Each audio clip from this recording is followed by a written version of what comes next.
Yo, happy Sunday. Almost said Saturday. Yeah, it is. Podcast time. Let's podcast day. Let's go. Trying to get my shit together. Here we go. Yeah, you're good. Shout out to everyone hopping in both streams right now. Much love to you guys. Pulling up at the drive-thru. Let me get a cheeseburger. Yeah. Extra lettuce. I want a liter of cola. Dude, who gets extra lettuce? That's a good question. Yo, no hamburger, extra lettuce. Gotta turn this down.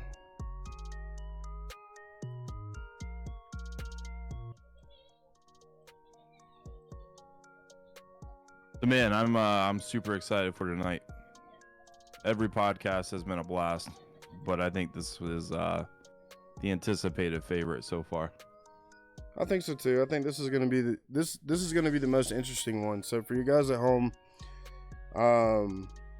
if you read it in the description of mine, and I don't know if he put it in his because I can't see his. If you read it in the description, you can see that we're going to talk about our music careers from start to finish. What got us into music, what has,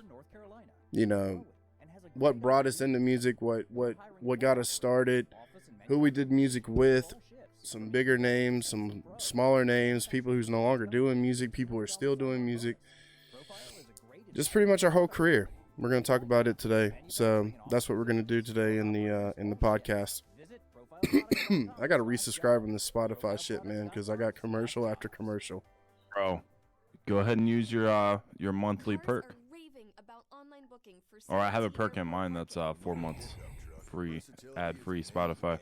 I tried, man, and it kicked me out. Really? Yeah, I don't know why. It is what it is. It's interesting. Let's see what we got here. Tech 9 you collabed with. I didn't collab with Tech 9. I did a show. I did one of Tech 9's shows, but we were handpicked. And I'll talk about it later on. But yep, that did happen. This might be a long podcast. Who knows? Yeah, who knows? Damn, 7 viewers. Let's go. Already. That's crazy. Yeah, shout out to everyone literally in both streams right now. Yep. So first of all, we want to talk to you guys and say, how was your day? How was your week? How's everything going? Are y'all good mentally right now? Like, everything good? Is it sunshine and rainbows, or is it rainy clouds and all kinds of shit? Like, we want to let y'all know that we care about you, and we want to know what's going on in your life. If you want to talk to us, again, you don't have to talk to us in the stream. You can always hit us up on Discord or on Xbox or, wherever you feel comfortable talking to us. If you feel comfortable talking about it, just know that we are here for you guys. And we always want you to know that mental health is the biggest thing in the world to us. So, and it really is. Absolutely. And it's cool because, I know at least for me, and I'm sure you, music has played such a big part within the mental health reach as well. So it's cool that we get to really kind of tie those things in today. Speaking on that, man, before I got out of high school, you had like the senior exit project, and I did a project on don't blame the music, because, they tried to blame, I don't know if you guys remember, but that when school shootings weren't all common, there was Columbine, and they tried to blame it on Marilyn Manson. It's crazy. And his music. How can you say that one person's music inspired those people to go in there and kill all the kids? He never said to do that. It's just music that they listen to. It's their favorite artist. I mean, it can influence your moods and shit like that, but he never. They tried to say that it's like a. What do they say? Like a call to action. It's not a call to action, right? It's like the same thing right now with free speech and hate speech. There's no such thing as hate speech. It's fuck that guy or go fuck that guy up. There's a huge difference in the way you say things. Yeah, for sure. You know what I mean? And music is a big thing too. But I just don't feel like it has that much influence on somebody to go out there and just destroy people. Yeah. And that's what I talked about in my senior exit project. And I'm not going to lie to you. I did it all in one night, and it was the night before. I stayed up all night and turned it in and got a C, and here I am, graduated high school. Let's go. Well, it's probably, too, because of that. I mean, you think of an action like that is just so terrible. I mean, there is no answer, you know, so hey, you found, you know, a CD or whatever it was that tied to him. I mean, that's, you know, I feel like with that going on, that's the easiest thing to blame, kind of. Oh yeah, 100%. But let's see what chat's saying. I'm all good. Today was chill day. Great. That's awesome. How are y'all? We're great. We're doing it. I mean, I'm having a great day. Yeah. I had a really chill day today. He said asses autocorrect. What? Okay. Yeah, I'm doing good too, man. I had a great day hanging out with my son. Good. Day off, so it's been nice. I feel you, man. It started raining about a couple hours ago here, and when it's a rainy day, I'm just like, dude, you know, I'm ready to go to sleep, dude. Ain't doing nothing, bro. No, I don't want to do shit. I'm a homebody anyways, man. You know, all those travels and stuff, like what we're gonna get into tonight, talking about traveling and all those travels. And I've been to so many places, and you know, all I want to do now is just go home and just stay home. Right. I'm always out there doing something, man. So whether it's helping somebody out or somebody giving me a phone call or whatever, I mean, it is what it is type stuff. So that's how it goes down. But yeah, tonight we're gonna be kind of like we said, we're gonna kind of dive in. Music has been a huge part of my life. It always has been. It's been a huge part of Shadow's life, and it's actually how we first met each other. So we know each other in real life, which, I mean, regardless whether you meet someone online or whatever, like, you know, we had the privilege to meet each other through music.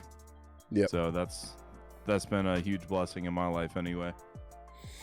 That's true. Yeah, we can kind of start off with kind of how we met each other, and that I'll let you take the lead on that, and then I'll kind of hash on my side. I don't exactly know, because I wasn't doing the shows then as far as like putting them together, but I remember it was the show in Charlotte at the Milestone is where I first met you. And it was the second time we did the Milestone because it's the world famous Milestone. I mean, you don't go there. You're not a hip hop group that goes there and does it. I think we're one of the first who ever actually got to like pack it out. So that was pretty cool. And, you know, we made it a rap rock show to make it more, you know, and I was all for it. You know, I thought it was such a good idea to mix genres. I mean, we're not the first to do it. I mean, DMX did it with Aerosmith a long time ago. Mm-hmm. You know, back in the 80s and shit. And, I mean, it was just crazy. Because, like, to be honest with you, I don't exactly know who knew who and how the show actually came together because I didn't put it together. I think Philip did. My brother Philip. I'm trying to think. I'll have to look. I know we played 2 shows there. Or I can't remember. We did 2 shows there, but we did 3. We did one hip-hop show. By ourselves. I can't remember if I don't think it was our EP. Did we do our EP release show with you guys? I don't think so. Yes, I think it was the Worshiper. It was the Reveal Us EP. The Real of yeah. Because that's when I got the CD. It's up here. I'm gonna go grab it here in a minute. That's hype, I still got it. It's up here with the rest of my CDs. Bro, I don't even have one. Oh, I got one. It's the whole thing too. It's on my computer. Okay. Oh yeah, man. Like, when I tell you guys out there in the broadcast land that I really enjoyed The Worshiper, I thought it was such a great band. I really loved the sound. It was something completely different than what I'm used to hearing. Like, they were one of my favorite bands for sure, hands down. I could have just went to one of their shows and just sat there and watched it, period, end of story. And I'm not saying that because he's right beside me. I'm literally saying that because I'm in it. You know, I don't say shit that I don't mean. You know, for people that actually know me or know me in real life, they'll tell you the truth. I don't just talk out of my ass.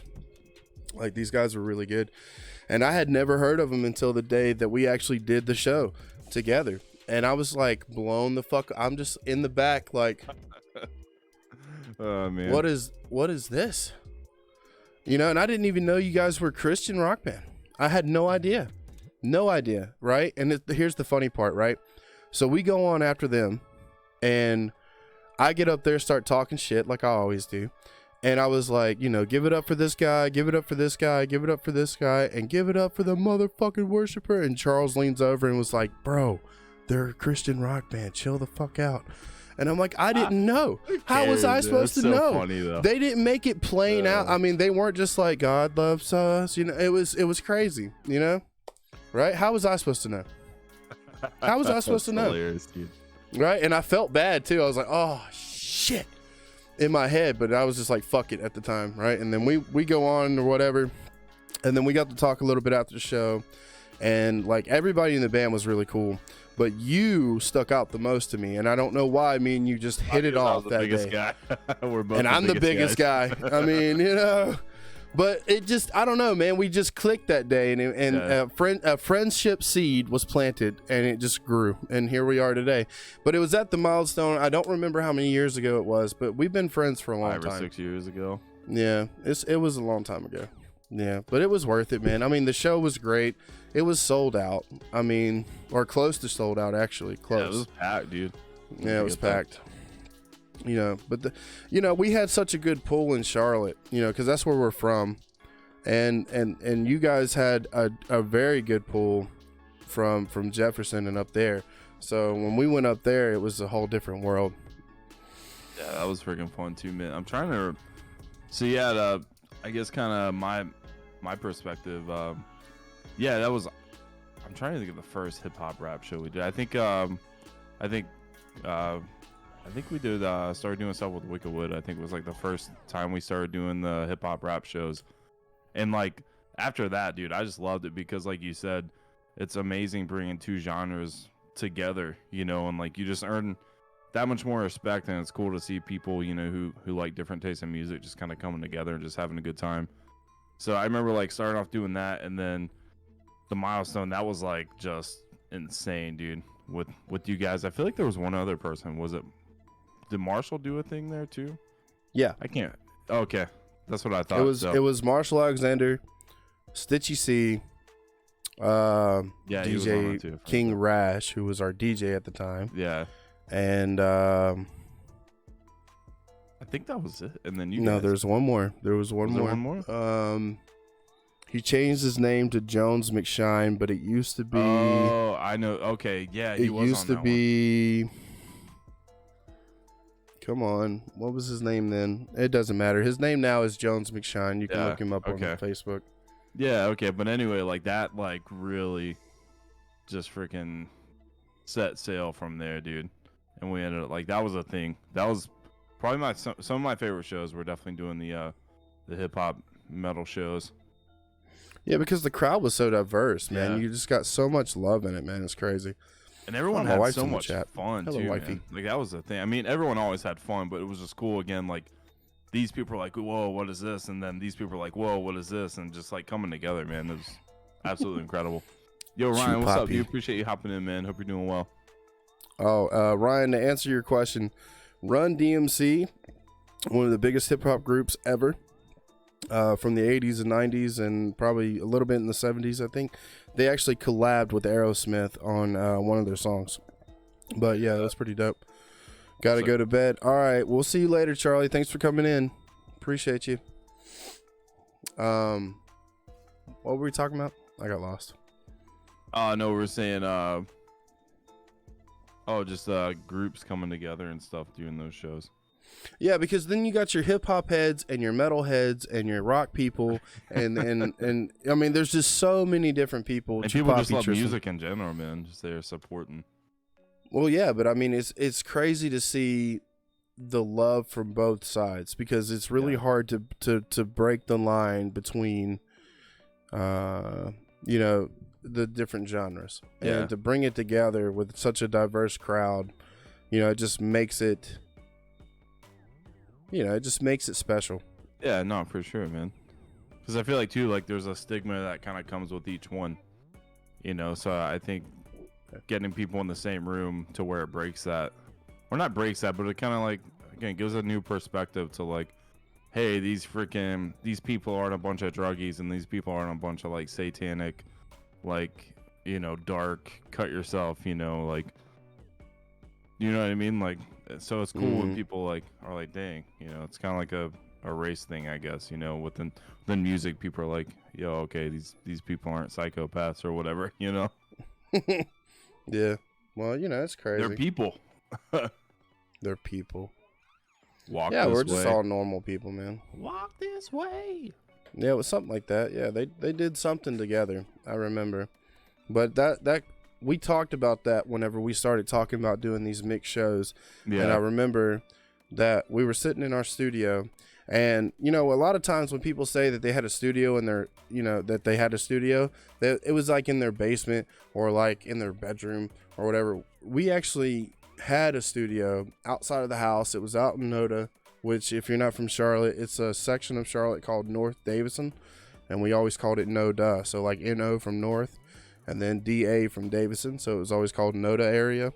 Gotcha. And it was like a warehouse that had a bunch of like cubicle rooms, and it was like 10 by 10s or 12 by 12s. Yeah. And that was our studio, and we had computers up in there, and we had our booth in there and stuff like that. But you know, we used to have business meetings in there, and that's what we would talk about. And like that was brought up, and Philip was like, you know, Run DMC did, you know, hip hop and rock, and you know, it was very popular in the day, and then it's died out, and it came back, and it's died out. So let's go for it. And then here you go. We had the 403 Mob and Worshipers set. How it started. Pretty much. Yep. Yo, So- Purple Picture, first time viewer. Appreciate you hopping in. Bob Saget died. Yeah, I read that like an hour ago, dude. I What? don't like this. Yeah, Bob Saget died, dude. Not to take away from like, you know, that's terrible, and I really hate that. All I thought of whenever I heard that was the Tourette's guy video. Bob Saget, you know. I just I'm you gotta what? find humor in the dark times, man. But yeah, that's Betty White. That's and Bob crazy. Saget taking one. That's- They're out. That's nutty. Yeah. Okay. I'm gonna have to look that up. that's Yeah, nuts. I know. Okay. I was like, is this a hoax? Yeah, Bob well, I Saget, thought Full House. I mean, he's trying. I mean, I guess that's a stereotypical role for him, but he's done a lot of different things. huge actor in the 80s and 90s. Yeah, yeah, And they even have a roast of him yeah. on Comedy right. Central. Poor guy. Yep.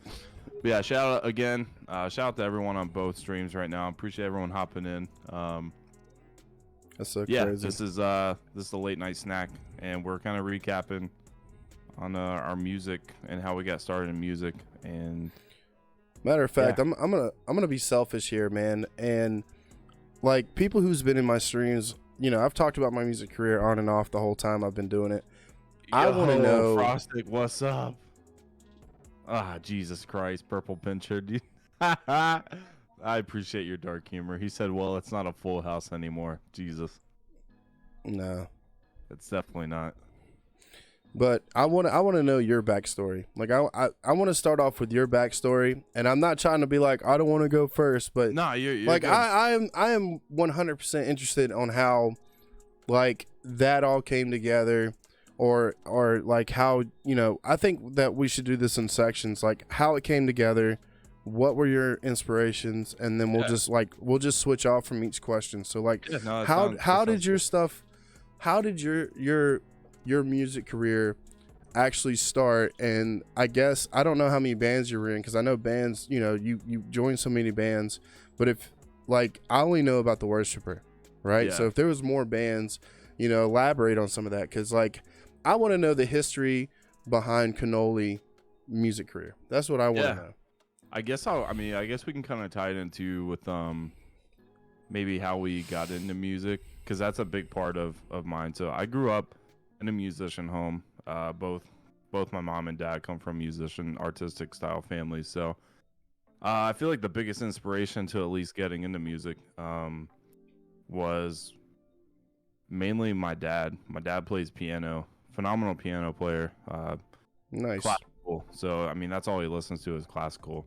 So I grew up in that. And I guess that's how I kind of developed an ear, because I remember like coming home from school or whatever, like my dad would just sit there and just play for hours, you know, Chopin and Bach and all this other stuff. So I I love piano from the start there. And then my mom plays a little bit of accordion and stuff. And so like from both sides, you know, I grew up listening to music. And Not to cut you off there, but to hear accordion, that's out there. To be Yeah, honest with dude. you. My family, in my family. book. Here, we'll go stereotypical Italian, I guess. My family used to make accordions, so. Oh, that's dope. Yeah, I'll have to show you one. My family has. I don't have one. I want one so bad. And here's a little deep dark secret about myself, man. I love piano. Every time we had a piano beat, I killed it. I don't care. I don't care what anybody says. Classical piano is the most beautiful sounding fucking instrument. Yeah. In my book, and I'm that's just my opinion, but you Yeah. guys can hate me for my opinions. Nah, I don't really care because I love the sound of piano. So that's awesome. Yeah. That's what I played for a long time, man. I played piano again because of that, and I guess I had one of my best friends growing up. His stepdad, he had a studio, and it was like a basement studio. I mean, it was pretty dope because it's like going out to him, hanging out with him, and then it's like I hear his stepdad like jamming out downstairs, playing like Pantera and all this other stuff. And, like I had kind of gotten before, I was, kind of being influenced to old school Avenged Sevenfold and stuff like that. So during that time, like getting my first taste of like what metal is, and like that, here I am hanging out and like getting influence from this guy. So I remember all the time I would go hang out with my friend, but then at night I'd go downstairs and just watch my my friend's stepdad. His friends would be over, they'd be playing drums and guitar and everything's going, dude. And I was like, dude, this is really cool because it's, I don't know, man, like just from where I grew up with to like listen to that, just the kind of thrashy, just like, I don't know, just fun though, And so from there I was like, man, this is dope. So every chance I got, I was over there. I was literally always trying to, I mean, it was terrible when I first started, at least like trying to pick up a guitar and like trying to play drums and all this other stuff, but I just loved it, man. And I felt I'm sure we'll do another podcast on like maybe how we grew up and stuff, but I grew up pretty rough, so I learned a lot more like once I started playing music, the escape within that. So it was like, man, like this is making me feel incredible. I had nothing to worry about. Like I'm sitting here just making racket and it's okay. So that was a huge part, and I really got into metal. And he also had like some really cool software, and like we did beats and stuff too. So I love both sides of that, but the metal was the biggest thing that really got my attention. And from there on, it just kind of developed. And then Nathaniel, who was the vocalist and the worshiper, we became best friends in high school, and he was into metal, kind of the more emo stuff. I was in like the heavy Kill Switch, As I Lay Dying, by the ending phase of high school. And at that point, it was like, I don't know, we both were really close, and we are like, dude, it would be sick to start a band type of thing. And real quick, I'm gonna pause. Classical piano can create the most angelic pieces for sure. Frostic, Hydra, Yes. got you, bro. I talk so fast. But yeah, so with him it was like, dang, dude, let's start a band. We had another buddy who played guitar, and I was playing drums at the time, and so it was like, cool, let's do this. We were jamming out. It sounded like complete crap. And then a couple years later, because I moved back to North Carolina, and we were chilling. It was like, dude, like let's get this thing going. So I guess by the time it was like 2004, late 13, 14, I think. And we had some friends from high school who we found out were like kind of jamming, doing their thing. So we started going over there, and I was still on drums, and we're kind of messing around, and it wasn't what we wanted it to be. I was kind of looking for a heavier style, and I don't know. I was just like, he wasn't playing what I wanted him to play on guitar. So that's when I really picked up guitar, which I guess was like 2014-ish. And so I just started playing guitar, and me and the vocalist and the bassist kind of just ditched him, and we started our own thing. And then we started the band. I mean, it's still kind of same band, just transition, but we were called Thirst Among Thieves. Very stereotypical post-hardcore band name. I don't know, man. That actually sounds pretty dope. Yeah, it was Thirst actually Among Thieves. it was something from the Bible, but I don't know, it sounded pretty cool, and we're like, dang, okay. And then we're like, man, we kind of want to have something that is a little more simple and just kind of pops. So So we started and we were writing and things were getting kind of serious. And so that's when we kind of rebranded and we're like, dang, okay. And we came up with the Worshiper. And that was actually the first technical band that I've ever been in as far as like, hey, let's start playing shows, you know? And so, yeah, we started the Worshiper and then we found a drummer. And then once we found him, I mean, we were all in, dude. And so, I mean, we wrote like that whole EP in like, I mean, it was a couple months, dude. So yeah, that's kind of how the Worshiper got formed. A little bit of what got me into music, or kind of why I played music and why it's a big part of my life. And then, yeah, the Worshiper, and that's kind of story. And as cliche as it sounds, I was able to play with my best friend, so that was cool too. Yeah, man. It's always good to do stuff with people you know. That's for sure. Yeah. It's like some of the best things to do is with your best friend. So, yeah. So that's the story, huh? That's pretty much the story. I mean, there's more like I mean, you freaking make like 80 episodes off of like different things that kind of pulled me in directions, you know, but like the short story, because I can tangent all night long. That's kind of how the Worshiper started. So, well, I feel like that's how I'm gonna end up tangent every fucking where all over the screen. Well, I'm hoping like there's things in there too that like could be, I suck at straight. There's I feel like when we kind of touch the influence, topics of this, I feel like that's when I'll maybe tangent off a little bit, because I've had a lot of influence into what made me, especially like the metal route. But right. So, but that was the background story, though. Yeah. That's the short, like, super short version. Pilot 1. Pilot 1, first episode. Pilot .01 of see if it takes hold. Happened, so. Wow, I know I suck it when it's my turn. I'm gonna suck it all the way down. You suck that it sounds. Down, bro. Dude. So I want to hear about the M.O.B. So everyone on my stream, if you haven't pieced it together in Shadow's stream, I played in a band called The Worshiper. We played a hip hop metal show. That's how I met this guy, and he was actually, I almost said it, in a band, because I consider I was a rapper. Yep, he was a rapper in a hip hop group. I was a rapper called 403 M.O.B. So this is kind of the story of how the M.O.B. got started. 403. Yeah. Hence RedShadow403. So when everybody always asks me like, okay, so 403 M.O.B., where did the name come from, right? So I'm going to go ahead and give y'all that first, and then I'll go in kind of the background. First of all, 403, the number 403 was a bus number that my two brothers rode on to high school. That was the number of the bus, right? So it's 403. So everybody's like, oh, that's a Canadian area code. I'm like, no, it's not. Oh, Jesus. That came out of nowhere. It's not an area code, because if it was, we're not from Canada. Okay, we're from good old North Carolina. You're not from Canada? Not from Canada, eh? Sorry about that. Sorry, Ricky. Anyways, so it's not a Canadian area code. We are from the 704. We're from the Charlotte, Gastonia, Shelby area. That's where we're from. So like on the line between North Carolina and South Carolina. 403 M.O.B. and M.O.B. was Men of Business. It was an acronym, so it was M.O.B. M.O.B. 403 M.O.B. So it was Men of Business. I'm learning this as well. Oh yeah, you didn't know that? No. Yeah, but we had the whole M.O.B. aspect, which kind of, I guess you enjoyed, because like you have them all, you have like the Cannoli fam M.O.B. aspect of it. Yeah, no, that's really the cool. Fact that you're Italian, the Italian M.O.B., but we're Irish, and there was an Irish M.O.B., so yeah, there still is. There's still an Italian M.O.B. too. So, but yeah, man.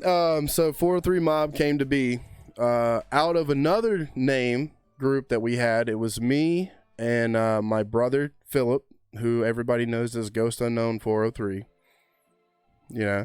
So his name is Ghost, and he's also my brother Philip. Everybody likes him the most because he's the tallest one. He's like 6'7" and weighs nothing. Has hair to his ass. He's the dreamy TikTok guy. Yeah, he sure is. Let me tell you. And then the other person in 403 Mob was my other brother, our younger brother. His name was Banshee, Banchie, Banshee. And his name is Charles. His actual name is Charles. And I call them the Princes because they have Prince names because they have 2 middle names. But I won't get into it. I only have 1 middle name. But yeah, so we were the 403 Mob. We did a lot of shows between the years of 2009 and 2016. So we were around for a little while. The first group that we were in was called the Circus Side Killers, CSK.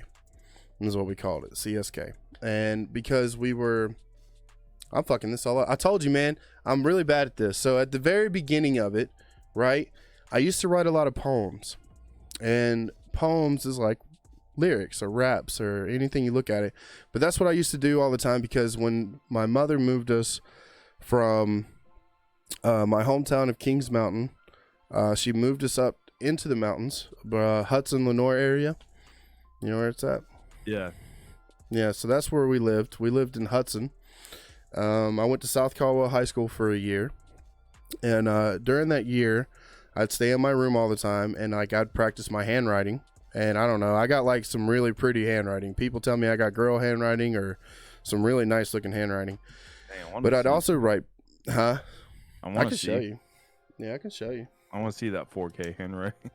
That 4K handwriting? Let me see.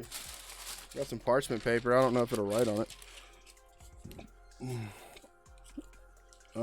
It won't write on it. It cuts right through it. I'll have to do it later. I'll show you later. That's fine, yeah. But anyways, I used to write a lot of poems, man. I don't know. I was really into poems. I liked the syllables, and you had to count them and all that other shit. And it turns out that's what you had to do in hip hop. Philip got into it first with a friend of ours that we both knew. I knew him first, and then found out that Philip knew him and became friends with him. His name was Michael Gould. Gould, Gould, Gould. He's actually in a group now called the Suicide Saints, and they're based out of Detroit, and that's where he lives. Named Bam Bam. How'd you meet him? I met him in 6th grade when I went from East Elementary School to Kings Mountain Middle School. I met him because me and him were outcast, and we just became friends, and found out that my birthday is October 10th of 1990, and his is October 13th of October 1990. So I'm 3 days older than him. Yeah. That's crazy, cool. Right? Yeah. But we became really good friends, and then, like I said, when my mother moved us from my hometown, he met Philip just out of the blue. Just one day, he met Philip on the bus, 403. Just magically met him, dude. Right? So 403 has always been around in our music. So, because if you think about it, we do believe in God. And 4 plus 0 plus 3 is 7. And they say 777 is the godly number. It's what they say. Yeah. So, that was always cool. So, yeah, I met him. And then I moved away. I continued to write poems. He met Philip. And then they started doing... He had like a little beat machine, and they would make beats, and then they would rap on it on the computer with a computer. Remember those old computer mics that look like just like a stick? You remember those? Yeah. They're old as shit. Yeah. They're old as shit. They had one of those, and then they had a minute recorder, but you had to have the beat on a cassette tape playing in a cassette player right next to it and rap in the mic, and you only had 1 minute, so you had to fuck with it that way. So that's kind of how we kind of started. Then we moved on to a karaoke machine that would actually like record over the tapes, and then it just moved on from there. We got better software called Audacity, which I still use today. Dude, Audacity. Dude, let me tell you, every one of our albums, all of our albums were recorded on Audacity. Hey man, it's free and it works. Yeah, but it worked really well for us. Yo, not to cut you off, but because I'll probably forget it. So speaking of Audacity, I have the audacity to interrupt you. That's fine. So I'm like, when we first started jamming before the worshiper like became a thing, I was recording drums one time at my friend's house, and he had this crappy little electronic drum kit, and there was just like this stool, dude, that was probably made to hold up to like 100 pounds, maybe. Like it was not built for me. But anyway, so we were sitting there and we were recording these terrible tracks, and I was on drums, dude. I'm sitting there just getting it, dude, and then the next thing you know, like the freaking stool just does this, dude, and I just freaking fall, bro. Yep, and everything just stops. This is the funniest freaking thing ever, I'm literally just sitting there just getting, the next thing you know, just that's all you hear. Oh my god. But anyway, I gotta follow. Keep on with your story. I was just like, dude, I forgot about that. It's pretty funny.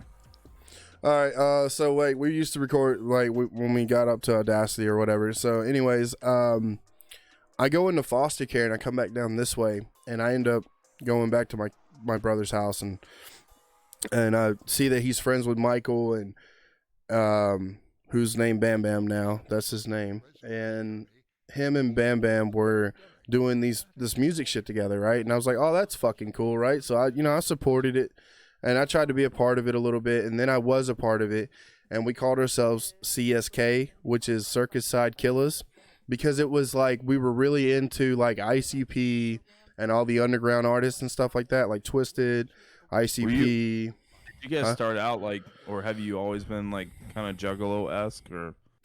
That's how we started out, right? Cool. It was like Michael got into it, it got Philip into it, and then Philip got me into it with Michael.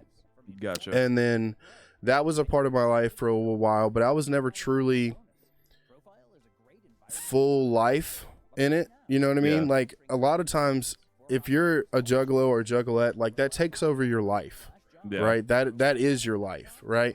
Whereas me, I still liked Eminem, and I still liked, you know, fucking Limp Bizkit, and all these people that the ICP had a problem with. And I was like, well, I mean, it's just like whenever I said that if, you know, like when Eminem decided to say if you voted for Trump, you're not my fan anymore. You can't do that. Like you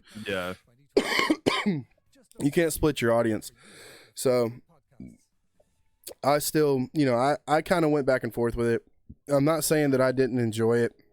I did enjoy it, but that was just the music I liked. And then I was listening to Tech Nine and all this other shit, and Tech Nine really took a hold, and that was really the inspiration. So if we were going to talk about inspiration, Tech Nine was the inspiration behind 403 Mob. Every fucking thing we did, we followed in that man's footsteps, basically, because he is the number one independent artist in the world. Yeah, he's insane. Yeah, he's I mean, he makes, it's $10,000 for him to show up. Period. $10,000 just to show up, not to do anything, just to be there, just to show up. That's it. Not to even fucking say one word, just be there. 10,000. Crazy. Yeah, it's nuts, man. And the only reason why I know that is because of Tremont. That's the only reason why I know that. Yeah. So, you know, that was just that one right there spoke to me the most, right? Whereas Philip was like ICP and Tech Nine and Jelly Roll and just Yellow Wolf and all these people or whatever, right? And then, so that was kind of the beginning of it, right? And we ended up,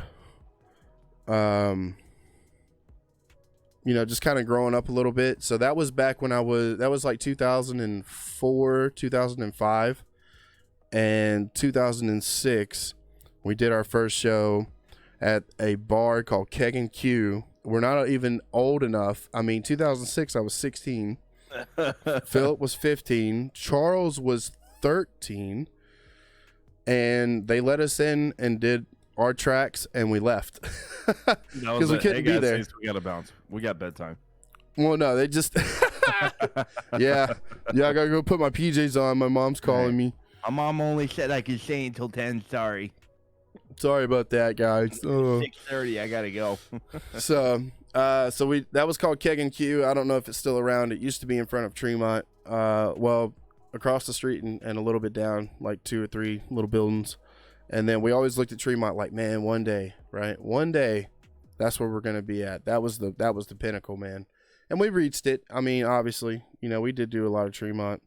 But here's the funny part. Okay, so like I decided I was done with that. I wanted to fucking try to build a life. I got married. My wife got pregnant. Well, she was pregnant before we were married, and then we got married. And this was like 2009. So like 2006, kind of, that was it. It was done. So 2007, 2008, I was still kind of rapping, recording things. And then something happened, and we didn't do it anymore together. That was it. And then 2009, I got married. And then 2010, I had a child. I had my first child, and that's my son, Skylar. And we were living in Charlotte, me and my wife, in an apartment building. And I worked at the Walmart across the street, because it was literally across the street. I just walked to work every day. And here's a great story. Now, I told you I'm not good at this. I'm going to go off on a tangent. But this is how 403 started, right? Philip was still doing music. I was making T-shirts. I took handkerchiefs and sprayed 403. I sprayed Ghost Unknown 403 on them with spray paint. I was like his little management team, right? Because he was still doing it. And matter of fact, let me take off my headphones real quick.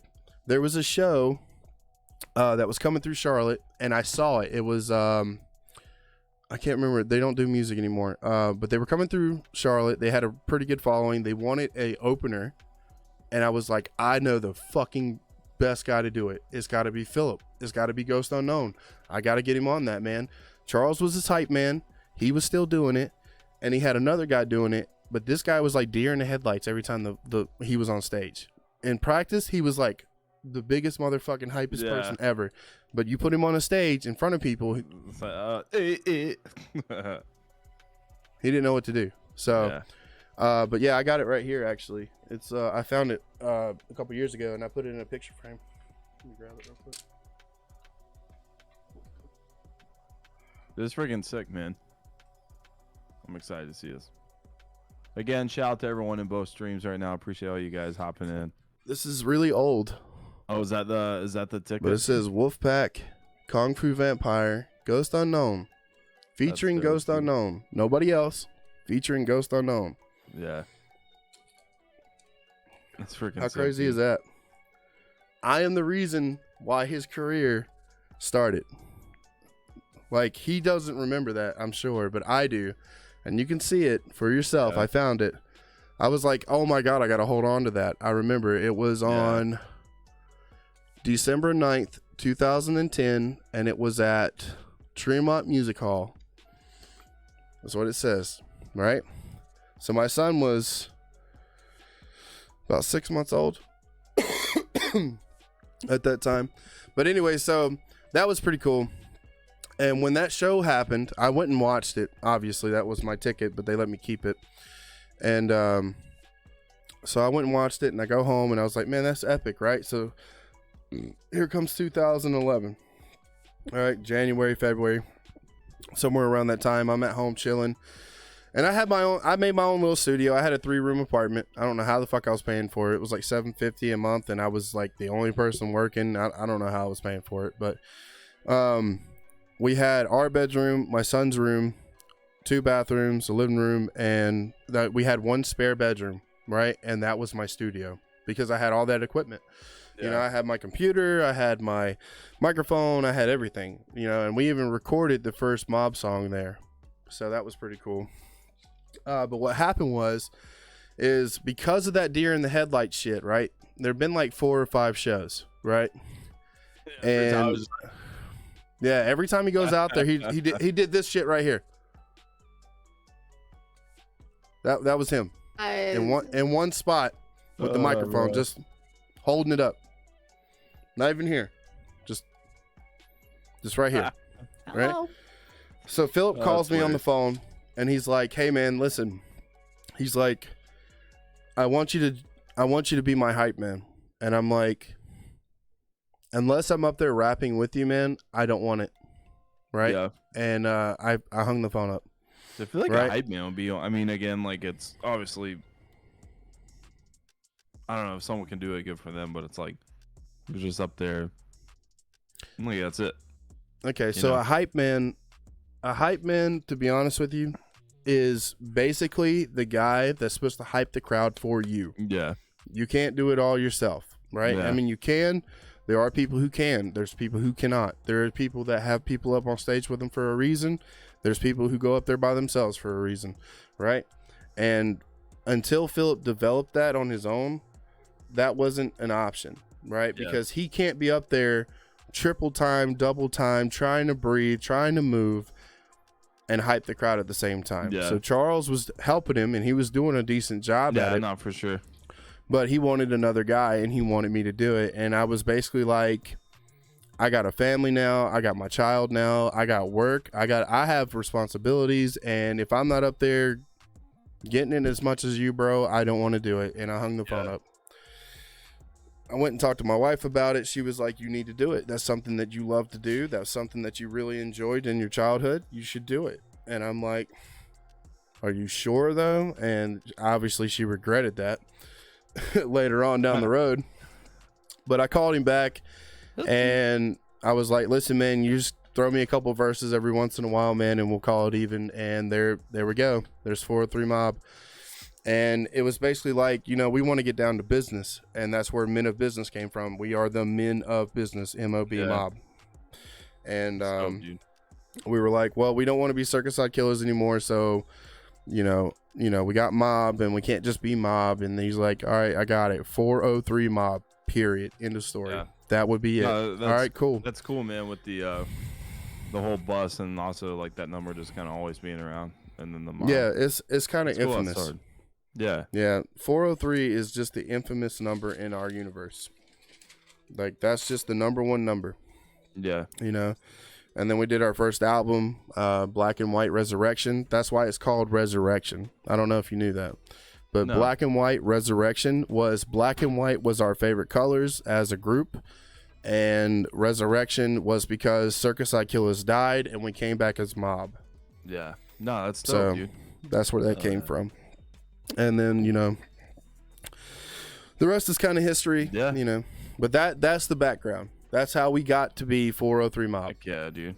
Let's go. Well, actually, we were 403 Mobsters first. And then, yeah, Mob's definitely better. I think I did it wrong, but we were like the Men of Business. Like, we wanted to get down to business, but he's like, Mobsters just sound right. Mobsters, S-T-A-Z.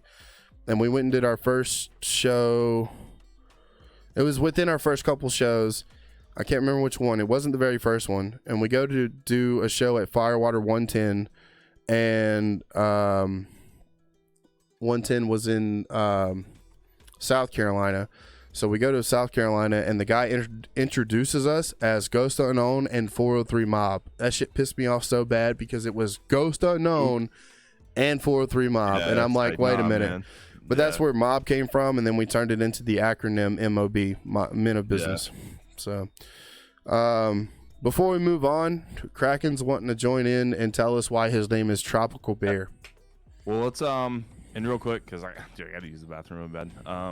Yeah, go ahead. I'm just gonna turn my camera. Take an intermission. A little intermission. All right, let's take an intermission. All right, so join on, Kraken. We're gonna take a little intermission so you can get on and get ready to go. We'll be back. Give us 3 or 4 minutes. Yep. I'll be right back, guys. All right, we're live again. We're good. All right, we back. Yep, we're back. Back in action. The stream is sponsored by Coke. Is it? I wish. We'd make some money then. Yeah, right. We'd be chilling. One day, man. We might live off of this one day, man. This podcast, you know, who knows what we're going to bring to the table. Who knows, man? Who knows? I love this podcast, though. I forgot to unmute myself on the. All right, guys, we back. My one day I'll be able to afford a mixing board where I can just hit the button. That would be nice. I gotta mix my water here. Did he join on? I was chosen muted, but he's in here. Yeah, why is he muted? Why you muted, bro? Do it. All right, tell us why your name on Xbox is. You know, before we do that. So people who are watching the streams, we need to know why this man's name is Tropical Bear on Xbox, because his name is Kraken everywhere else, but Well, no, not even everywhere else. In Discord, it's something completely different. No, Tropical Bear is my Activision on Warzone. Okay, why is it Tropical Bear? So it comes from a clothing. I had it as a hat, then I lost the hat, and then I found the T-shirt version. But basically, one day, me and my mom was shopping, and I think he got it. What was it, Burlington? I was just looking at hats because I needed a new hat. So I was looking, and I found a hat, and it had a bear on it, and it had like these tropical colors and trees and all sorts of stuff. I was like, that's the tropical bear. So I got the hat, and then I had it for about a year. Then I lost it, and then I found the T-shirt, and it just stuck with me.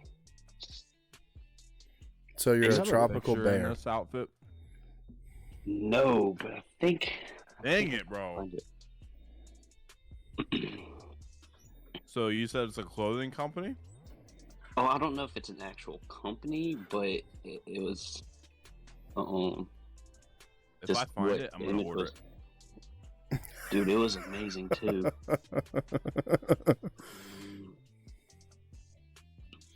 My God. Where is that?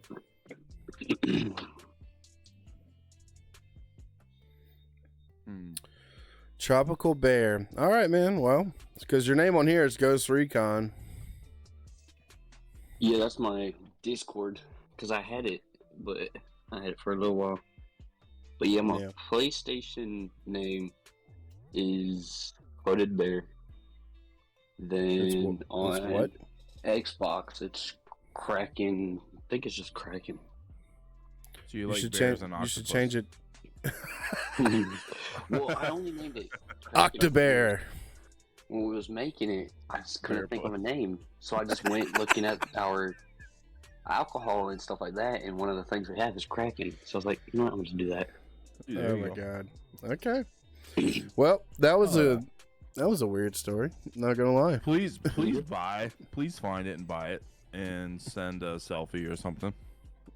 I'm trying to find a picture right now. Put it in the Discord. Yeah, put in the Discord, dude, and that's funny. We'll all order it and take a group picture. Yeah, that'd be great. That'd be fucking fun. Tropical gang. We ought to have like a meetup spot one day for everybody who watches us or something if they live close enough. Oh, I know I do. I know the people who are of age to smoke cigars. We do go to a cigar place in Statesville. Is it in Statesville? Close Mooresville. In between. Yeah, so if you live anywhere around Mooresville in North Carolina, or you are willing to travel, you just want to fly, dude, let us know. Yeah, if you're gonna fly in, that's a huge thing. So let us know, and we'll try to accommodate some things. I'll sign more than one body part. Okay. I don't think there's a body part that's long enough to put my name on.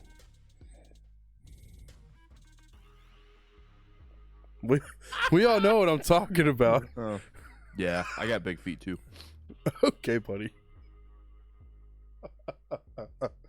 Anyways, all right, man. Well, we appreciate you coming on and talking to us about your name. It's always a blast. Yeah, we definitely appreciate you, bud. Yeah, I'm gonna stay in the Discord to see if I can find it.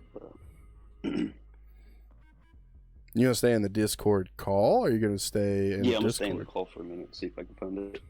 I'm gonna go on mute though.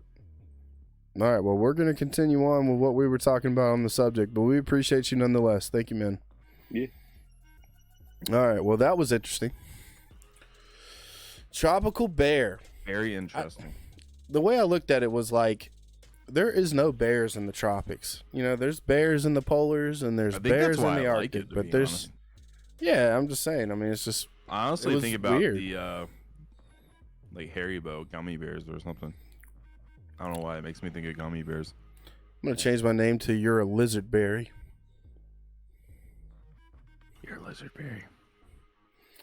All right, where's Voldemort? I said no more lies. I said no lies. Where's Voldemort? You're a wizard, Harry. All right. Hey, man, I put some Snacks is in here. What's up, Snacks, dude? He said that's fucked. Speaking of snacks, bro. Snacks is in here. What's up, Snacks? Thanks for coming in, bud. Snacks. How you liking the podcast so far? I've seen that you followed. Thanks a lot for the follow, my friend. I think his name's John. Oh, his name is John, but I Yeah. know him as Snacks, dude. Oh, okay. Yeah, like, okay, so like background on him. Ready? I met him through this kid that I didn't want to play Destiny with, right? But he always hit me up all the time, right? And he was doing some kind of shit on the game. I think it was like a Nightfall or something. What's up, Chris? Thanks for coming in. And he's like, I got this guy that's helping me with it, but I want your help too. I'm like, all right, fine. So I come in, and the guy's name was Snack on This B, right? That was his name on Xbox. D or B? Huh? D or B? D. He said B. Snack on This B. Okay. And somehow down the line, you know, we became friends, and he joined the Destiny 2 clan, and we made a new clan, and he was a part of it, and then he left, but he had to change his name on Xbox to Wasn't Me Yo, and there's a reason why he changed it to Wasn't Me Yo. Somebody reported his name to Xbox. Xbox told him he had to change it, so then he changed it to It Wasn't Me. So R.I.P. to Xbox and everything. So no matter what, man, we'll get into a thing with random people, and they'll be like, why do you keep calling him Snacks? His name wasn't. I'm like, because I know him as Snacks. Yeah, because that is what he shall be called, and you will not tell me what to call this man because he is my friend. You'll always be Snacks, and you will like it. Yeah, he will always be Snacks to me, man. So shout out to you, man. Thanks for coming in. I appreciate you, buddy. I hope you're really enjoying the podcast so far. I don't know how long you've been in here, man, but we're talking about our music careers, because that's how me and this guy met. You know, we were both doing music, and you know, he was in a metal band and I was in hip hop. So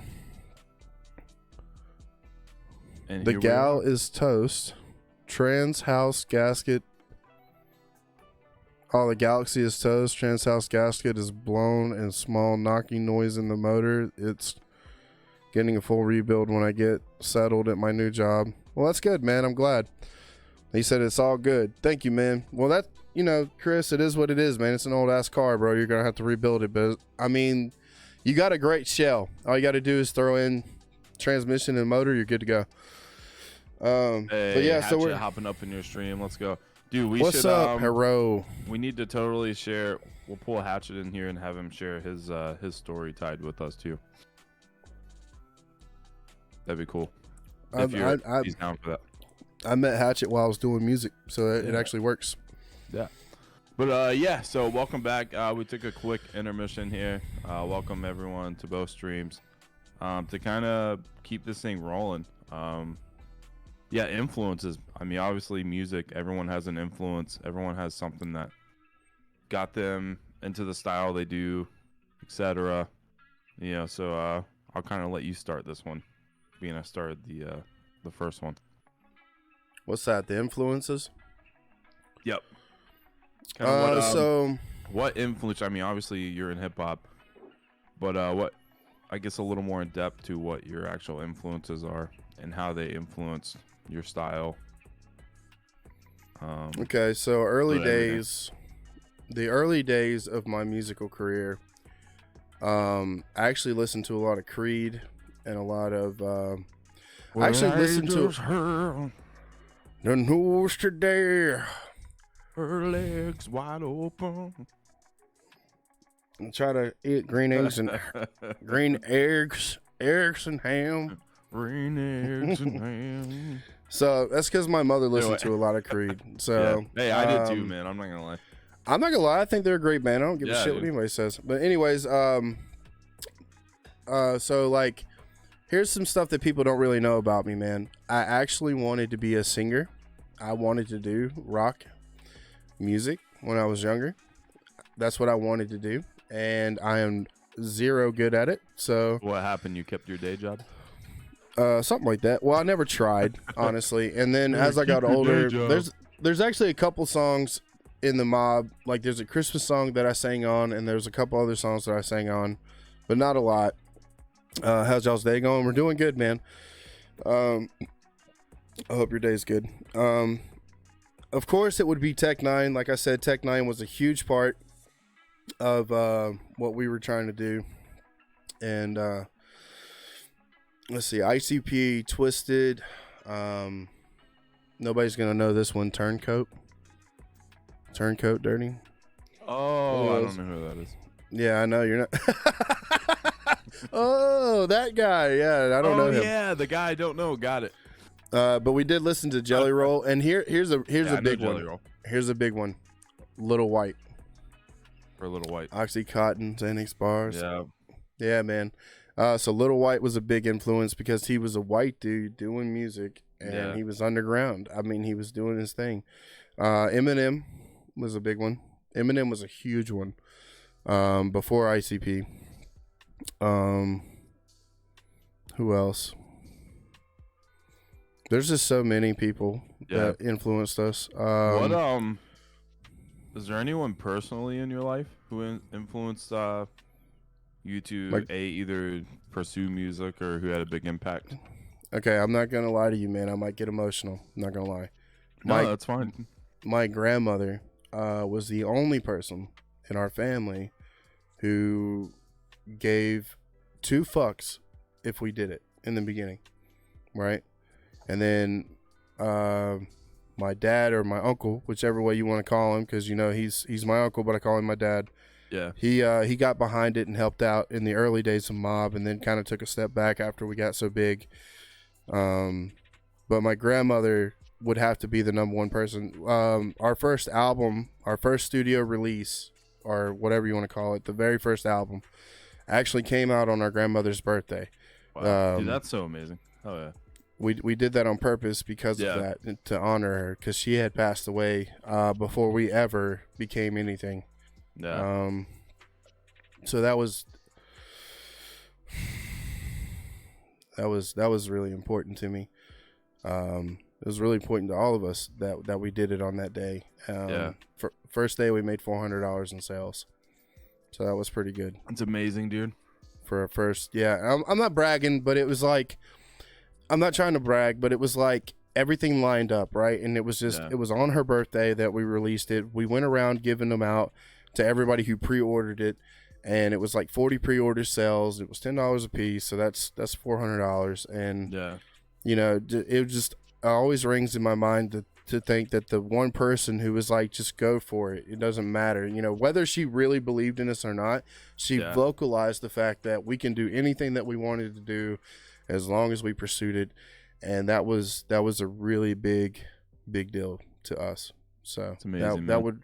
So if you're talking just in person, but musically it would be all the people I named off, and she was just. I had to take a second there, man. You know, that was. I miss that lady, man. That stuff's important. I miss her. You know, I miss her a lot, man. Yeah. You know. Did you guys ever write a song about her or anything? No. We probably should have. I can't believe we didn't.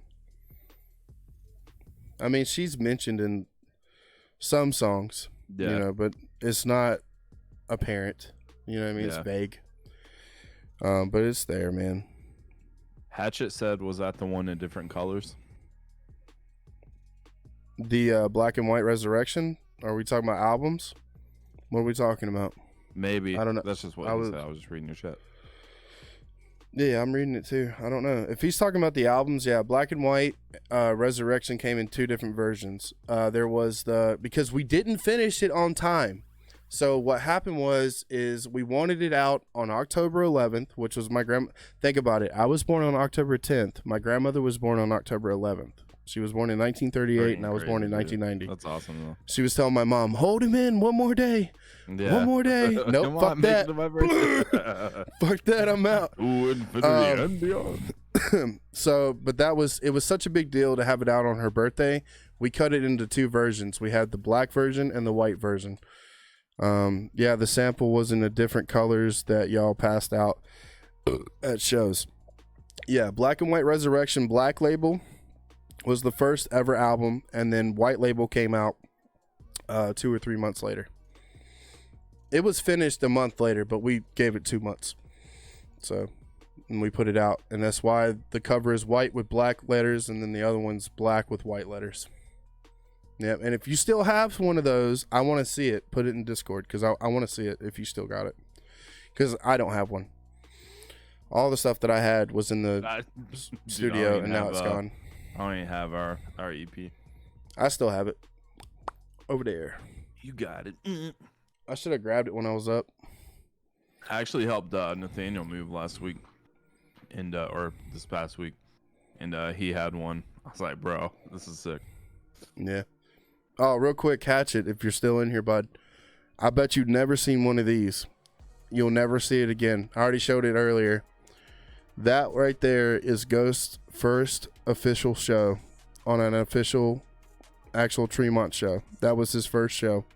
I got him that show on the Wolfpack by contacting the Wolfpack management and telling them when they came to Charlotte they had to have him on the show. But this was the first ticket, and I have it. Freaking awesome, dude. But I wanted to show Hatchet because him and Philip were really close. I don't know if they still are. Yeah.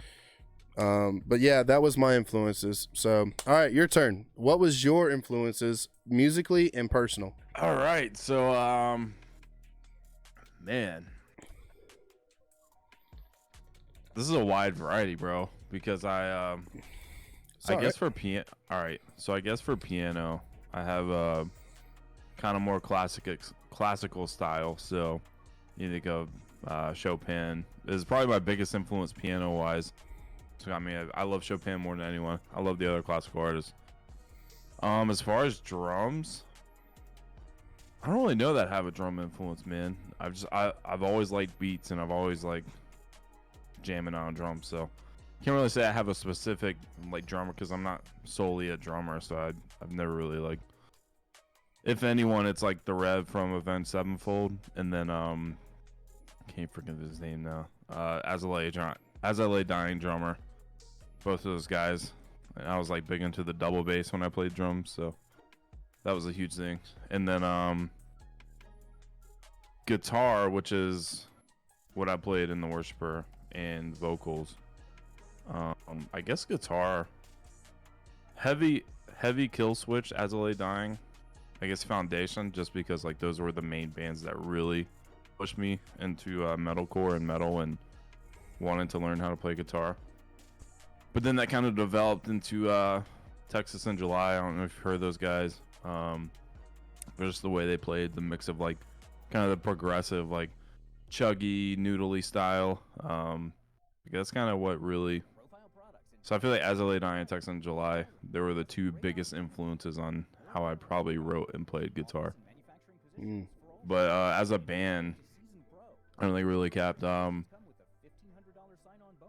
Oh Sleeper was a big one for our vocalist, and then The Devil Wears Prada.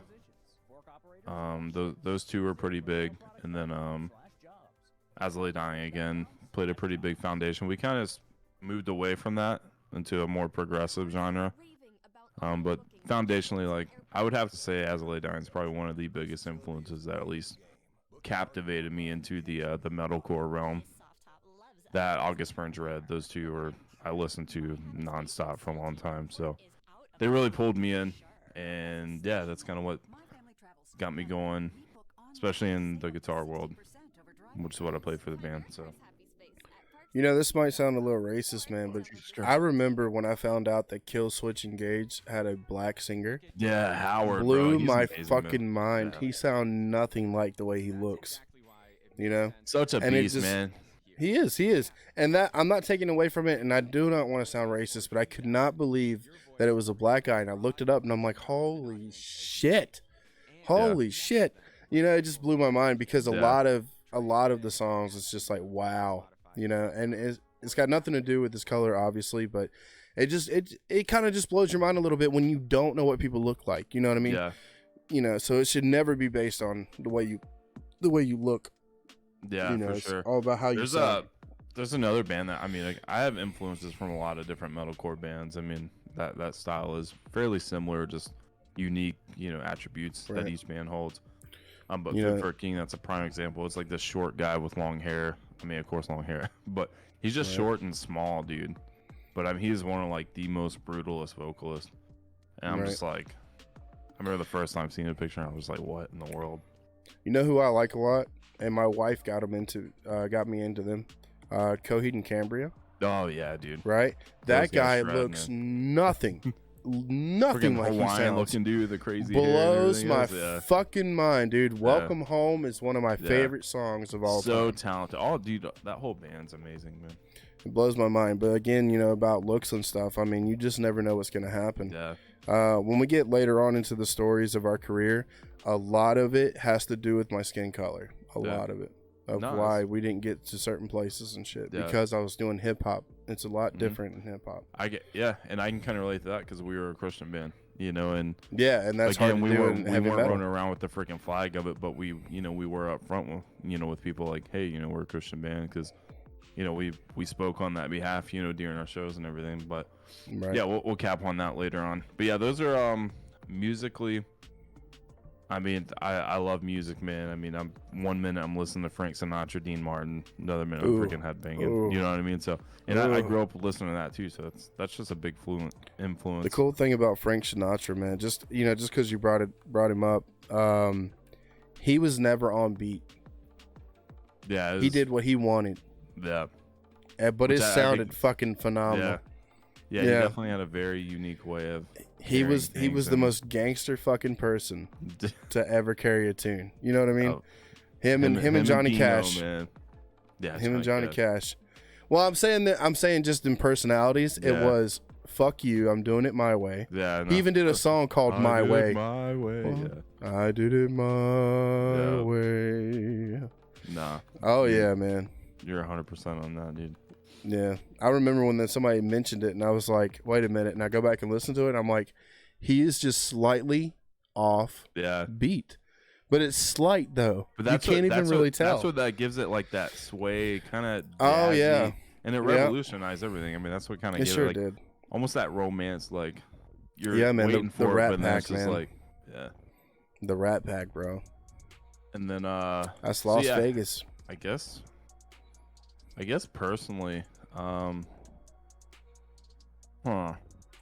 definitely my dad. It's probably one of the biggest influences.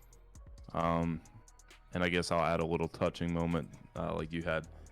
So my dad, I used to always watch him play and everything. And the sucky part about things now, I'm thankful that my dad's still around. But he had a heart attack when I was like 9, and yeah, and he actually lost some feeling in his fingers. Damn. So like he can never play the same. So it's like, Oh, yeah, so it's just like hearing him growing up is just like, man. And then like the older I got too, like being more involved and playing piano more and everything, it's just like really being mature as a person and as a musician. I really wish I could hear. I mean, I have a couple of videos, but I really wish I could have heard him, before that, to like really hear him, actually like feel and just be into it. You know what I mean? yeah. But he definitely played a big role, man. Just foundation and dedicated, man. I mean, he loved music, and that's what I grew up with very heavily. Him always playing that Yeah. piano. So, and then yeah, one of my best friends growing up, his stepdad. So it was always at his house, playing in the studio, messing around, picking up his Gibson Les Paul. It was super nice. It was black. It was black Les Paul, had the gold ring around it, the gold humbuckers, literally everything, dude. It was a beautiful guitar. It was So heavy it's as like the crap. iconic one. Yep. So but it was, Les Paul, man. That's one hell of a fucking. That's one hell of a guitar. yeah. I I know remember, they're dude, it was like expensive as 100 fuck. pounds, bro. Every time I put it on. Yeah. Now Les But, Paul it was made by Gibson, correct? Mm-hmm. Yep. Yeah, because Les Paul played it, and then he made his own, and Gibson Yeah. picked it up, correct? Yeah, Is I'm that pretty the sure. history behind it? Yeah, I think so. Because I there think was a person Gibson called used Les to be a Paul. part of. Yeah, there was that, and then Because he and then played too them that- back in the 40s and 50s. and there's something with Epiphone.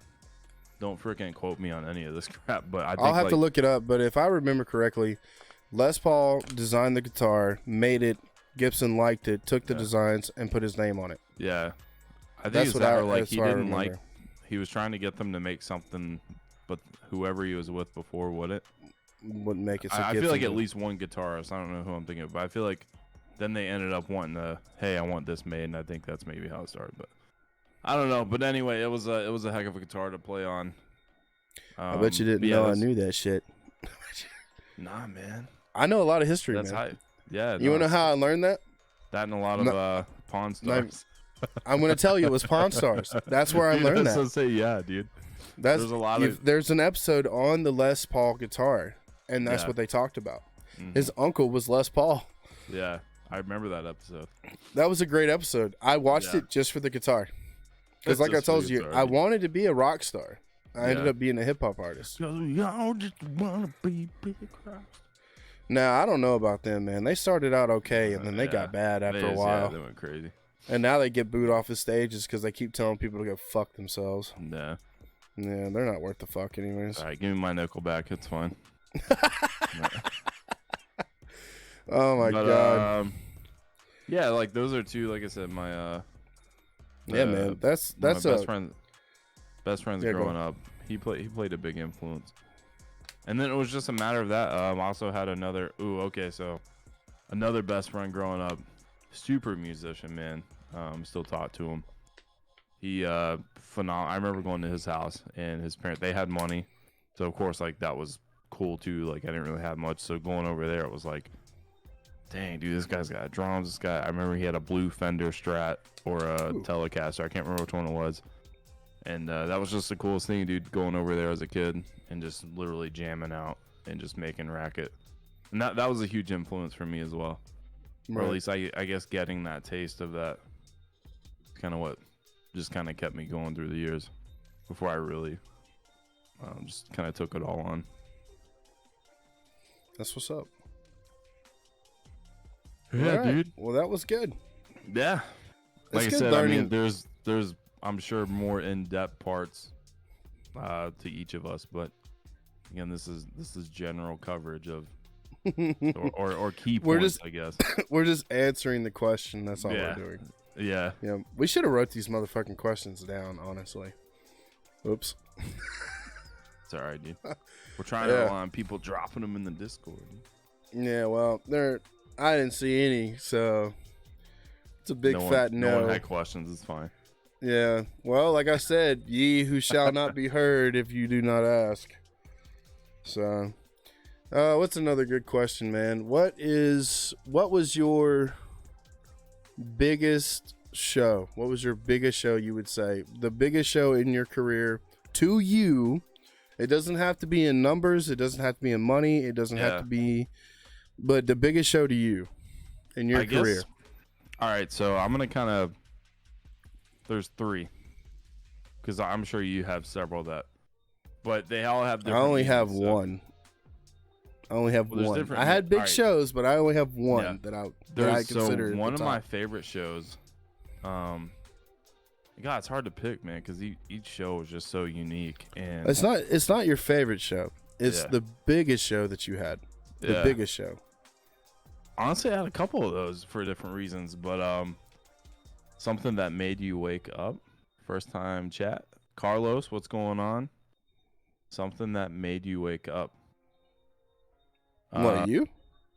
The alarm clock. He beat that shit with a hammer. He said that 70s show? That 70s show? Is he making a reference to something? It's a first time chatter? Yeah. Appreciate you hopping in. I'm not sure exactly what what's his name? Carlos. I'm not sure exactly what your question is. I mean, I wake up every day. Piss excellence. Blessed, but mainly from my kids and my wife. I'm sorry. I got a family to provide for. Never mind. That was funny. I wake up every day and piss excellence. I wake up in the morning feeling like P. Diddy. Oh my god. All right, but welcome into the show. TV show. I just wasn't sure what I know the 70s show. I just wasn't sure what your question was referring to, man. But yeah, biggest show. Oh, I get what you're saying. Biggest show. It's 7. Okay. Oh fuck. Okay. Yo, Well, we so- were talking about each other's musical career. So right Sorry, now, yeah, man. we're so super fast recap. So I'm streaming here with Red Shadow. This is our podcast, and we're both are musicians / we're musicians, and we met each other through music. So we're kind of talking about our biggest concert, I guess, our biggest show.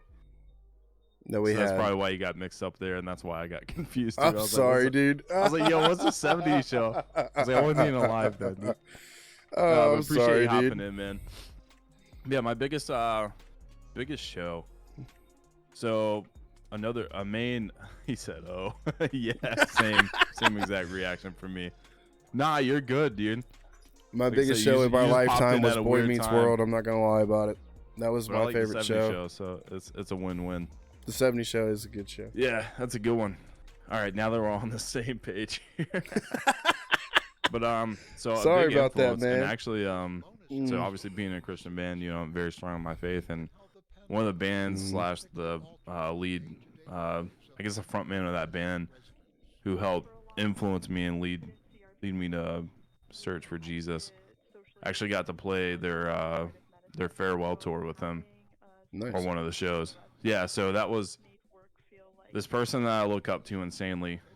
This band actually kept me from taking my own life. Wow. So that was, yeah. And so that was like the coolest thing, is to be on that show and open up for them. And there was like, Nice. it was like 800 people, I think. So, I mean, it was huge, dude. And yeah, Nice, so that's dude. probably one of the most, just because of that reason. I mean, also to the amount of people, but just to be able to open up for a band that had such a strong personal influence in my life. And then the bowling alley show that we did for our big tour, when we were doing the EP Reveal Us tour, that was huge, just because the hometown thing, and it was insane, dude. Right. And then of course and I'm not saying this because you're right there, but the show at the Milestone, the first time there with you guys and everyone was a big else, show. that show was freaking amazing, dude. That was a big show. It was a big But, show. I mean, we had several. I mean, there's so many stories, man. Just from tour and everything. That's, we'll definitely take another. Maybe we'll do tour stories on another episode. But Yeah. I loved every show, and not to sound like, Oh. not to be that guy, but I don't know. There's like some standout ones, but I loved every show we had the opportunity to play, man, because it was like I learned so much, and just the mission and the people we were able to reach. And I mean, I had a show where we played with a satanic band, and the guy reached out a week later, and we were chatting, and he literally was like about to take Married his own with life, children. and it was like just being able to Whoa, wait talk a to minute, him. what? And What? I'm sorry. I was reading my chat. I'm sorry. I Oh, laughed no, at the wrong. no, I you're laughed good. at the wrong time. Yeah, You said something about taking life, and I'm like, wait a minute. What the fuck? Yo, Oh, what okay. is wrong with you? I'm sorry. I was reading my own chat, dude. In, bro. No, talk about timing. John no, so I was said saying, I mean, married with children after we were talking about the 70s show, by the way. Yeah. So, my bad, Yeah, dude. I didn't mean to nah, laugh about bro, you're- something. I wasn't laughing about that. I'm sorry, Nah, dude. You're Go good, ahead. bro. Terrible time, but it's all good. But yeah, I mean, every show had a significant meaning, but that was another one too. Is like, we was able to impact this person and just love this person so much that he reached out to me, and then, I talked to him until like 3 a.m. and then I was like, dude, please don't do it. I mean, he was literally talking. I mean, he sent me a picture of the gun. I mean, it was wild, dude. And the next day, he was like, yo, you kept me from taking my life. So it was just like things like that, Yeah, I mean, that's a big deal. But, That's a big deal in anybody's life, man. yeah, but I mean, all the shows were amazing, man. I mean, we had the worst show ever was we played a hardcore show with like, so if you know the genres like metal, there's a bunch of, same with hip hop, There's a bunch of subgenres. bunch of different styles, yeah, subgenres, and we played so hardcore beatdown bands. I don't know if you ever heard that. But it's Yep. just straight like just beat people over the head with a freaking trash can. Just way too, like, there's a difference in moshing versus like targeting people, and like, I mean, these people hit women. I mean, it's I don't like it at all, but I try to be supportive and of the people who play and whatever. Yeah. But anyway, we played this show, dude, And we walk in, we're like, hey, what's up? And they didn't say anything to us. And I guess like they, Christian band, whatever, like they didn't want anything to do with us. Fine. Mm-hmm. And we ended up playing, and everyone like went outside. So we literally played. That's happened to us before. We played like to one person. Yeah. And then after that, like they were talking crap, and they were just like we heard them, just like straight talking crap about like the guitar and like, whoa. What's up, Red, man? Podcast is good. It was ridiculous, man. But we ended up just freaking leaving and going to Cookout. But I mean, that's the only show we've ever just left and not hung out and supported everyone. We just felt so unwanted that we're just like, yeah, we're dipping out. Yeah, there's just no point, bro. Because like the biggest thing is like, you know, some people don't realize that, you know, when you're at a certain level, when you go to a show, sometimes the people you brought with you are the people that are going to stick around until you're done, and then they leave. Yeah. And if you leave, they're going to leave, and that hurts the next person. So, dude, that's I mean, that's just. And I know you guys are too. We've always been about, even if we're 3 hours away, bro, or like 4 hours away, and we got to drive all the way back home. It's just like we stay, dude. You know, we try. The only time I didn't is when I had to go to work the very next day. And I told y'all about it, you know what I mean? I was like, hey, listen, I'm so sorry, bro. I got to go. But I appreciate, you know. But my brothers stayed. They supported. I supported the last two shows. So, but, I mean, I always felt bad about that. Real quick, shout out Carlos. Thank you so much for the follow, man. Welcome to the Cannoli fam. Welcome to the Late Night Snack Podcast. Much love to you. We're all about mental health here. Yep. So if there's anything you need to talk about, let us know. I'm going to drop the link to the Discord as well if you want to join that. But glad you're here. Appreciate you hopping in. Yep. Welcome in, Carlos. What about you, man? What is your number one show you said?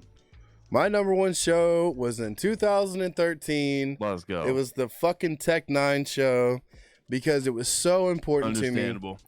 Yeah, and I've told the story a couple times, but I'll tell it again real quick. Basically, Tech 9 was rolling through on tour. I don't remember which one it was. He was coming to Tremont, which was a huge thing because at that time we had Amos's, we had the Milestone. We had all these many venues at that point there. Yeah, but Tremont locked it down. Somehow they locked it down. It was epic. They locked it down 2 years in a row, by the way, so that was sick. Yeah. So first year, they said that they contacted Tremont, and Tremont was like, so they contacted us, and they said, you know, we gave them the spread of all the hip-hop artists that we have on roster, and, you know, we wanted to know what they wanted and their feedback, and y'all's name came up. No fucking way. So I'm just walking around my mother-in-law's fucking property looking for something. I don't remember what I was doing there, honestly. And I get a phone call from my brother Philip, and he's like, hey, man, listen, Tremont wants us to do the Tech 9 show. I'm like, you're full of shit, bro. Quit fucking with me. And I hung up on him because I was like, that's bullshit. He calls me back. He's like, bro, why'd you hang up on me, man? I was like, because you're bullshitting me, bro. I don't want to hear it. And he's like, nah, man, for real. We got the show. He sends me the flyer. I'm like, oh, my God. That's oh, my God, bro. So we actually got the show, man. It was so sick. The fact that the management team for Tech 9 and all of Strange Music was like 403 M.O.B and Charlotte Ness. I don't know what they were. Nest or something like that. I don't know what they were doing. They were like the Hornet's Nest, but they just used Charlotte. We ended up selling about 1,000 tickets, somewhere around there. And they were like, you did so well with the ticket sales, man. We're going to bump you up before the first act of Strange Music. And then we're going to give you 20 minutes instead of 10. So sick, bro. That was huge for us, man, because then we got to add a couple more songs to the set. The only thing that I, you know, and just to talk about the show, what made it even better was show day. Tremont had a fence that they locked, right? They had an inner parking lot and an outer parking lot. The inner parking lot was like if you had a smaller show, they'd open up the gate. People could go and park there. It's a short walk. And when big names would come around, they would let the buses pull into that parking lot, and have like a little area for them, and they'd lock off the cage, right? And you'd have to stand outside the cage to get in, because then all the equipment gets hauled in, and then all the people go in, and then the crowd can come in, because then it's all set up and ready to go. They'll unlock the gate. Walking around in that gate with all the big name stars, being able to shake hands and talk to these people was so phenomenal. Right, I'm walking around the gate. I got my pass. I got my little pass, you know, my backstage pass.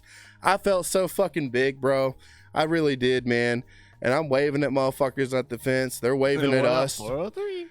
Yeah, man. So like our fans are out there like, oh, 403, 403, 403. And I'm like, oh, that's so sick, man. And then other people were getting in it that we don't even know. And they're just like, 403, 403. And they're like, man, these are some big name people. And we're just walking by. We live next door, bitch.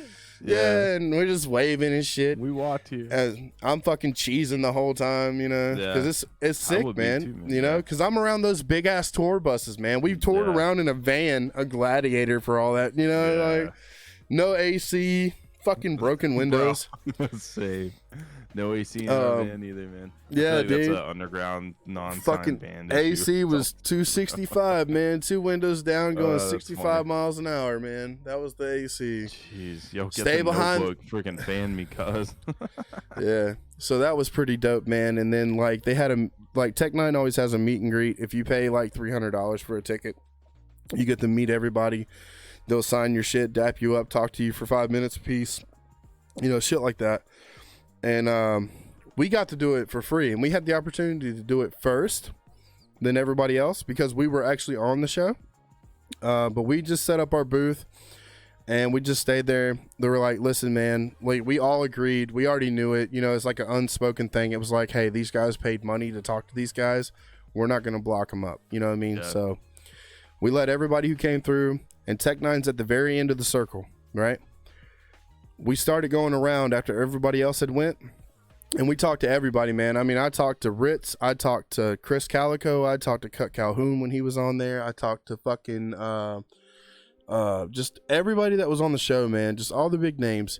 And then when it came time for us to meet Tech Nine, the fucking sound guy walks out in between us and Tech Nine and was like, hey, you got...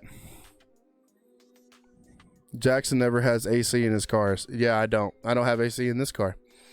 I don't know why. My truck has AC though, and it doesn't run. If it has AC, it doesn't work. Well, the truck runs. So there's some problems with the brakes in the rear, and I don't want to drive it. But the AC works. Real quick, Carlos said, and this is probably for, you know, because we're elaborating on staying at shows and supporting people. He said, at least you guys showed up. Some people don't even show up for themselves. At the end of the day, you guys play for your friendship in the band. That's true. Yeah. Yep. And that's what it's all about, man. Like, and it's kind of like with the community here too. It's just like you support people, man. Whether it may be something different than what you do or what you fully, you know, like enjoy or whatever. But at the end of the day, like, you know, everyone's different, you know, and it's all about supporting them. You know, the best you can. The biggest problem with people today, man, is that there is no support. Nobody gives a fuck. It's about me, right now. And I'm going to tell you what the fuck caused that. This fucking thing right here. Yeah, that's what caused it right here. Yeah. The fucking phone. Because everything is instant gratification. But I will tell you this. I don't know about you, but in hip hop, right? Because we were 3 white boys in a group doing hip hop. They thought we didn't know the culture. They thought we didn't understand it. They thought a lot of things about us. And we were shunned a lot until it was our turn to go up on stage. I have a story about that, and I'd like to tell it later on when we're talking about some career stuff. Because there's some contests and stuff that we entered for radio shows, and you had to go up on stage and do it. But I'm not going to get into it here, but we'll talk about it later. But that's the biggest problem. Is support. You know, a lot of times people are like, man, you're so good, why aren't you big time? Like a lot of people ask me all the time, like, you can go check it out if you want to. You can go check out Cannoli's music. All my stuff's on YouTube. His stuff's on YouTube. Mine's 403 M.O.B, 403 M.O.B. Go check it out. A lot of times people are like, why are you turning wrenches? Every time I show them my music, I don't even tell them it's my music. They're just like, man, this is really good. And I'm like, yeah, I did that shit. And they're like, yeah, that's me. no fucking way. And then I'll rap it and they'll be like, oh shit, that's you. Because I change my voice when I rap. I don't know why. It's just how it works. And the biggest problem is they're always like, why are you turning wrenches, man? You should be big time right now. It's because I didn't get the support, man. Yeah. When you, as an individual, see something that you like and you tell your friend is more likely to go and look the shit up because you told them than me. And I don't know them. Here's the biggest. Support your people. The most Support simplest breakdown, especially when it comes to like the social media, because I mean that's a huge part of, you know, the success in bands is the reach with social media, all that stuff. The bowl of cereal. Give me a minute. I'll go get it. When a girl posts a picture with cleavage,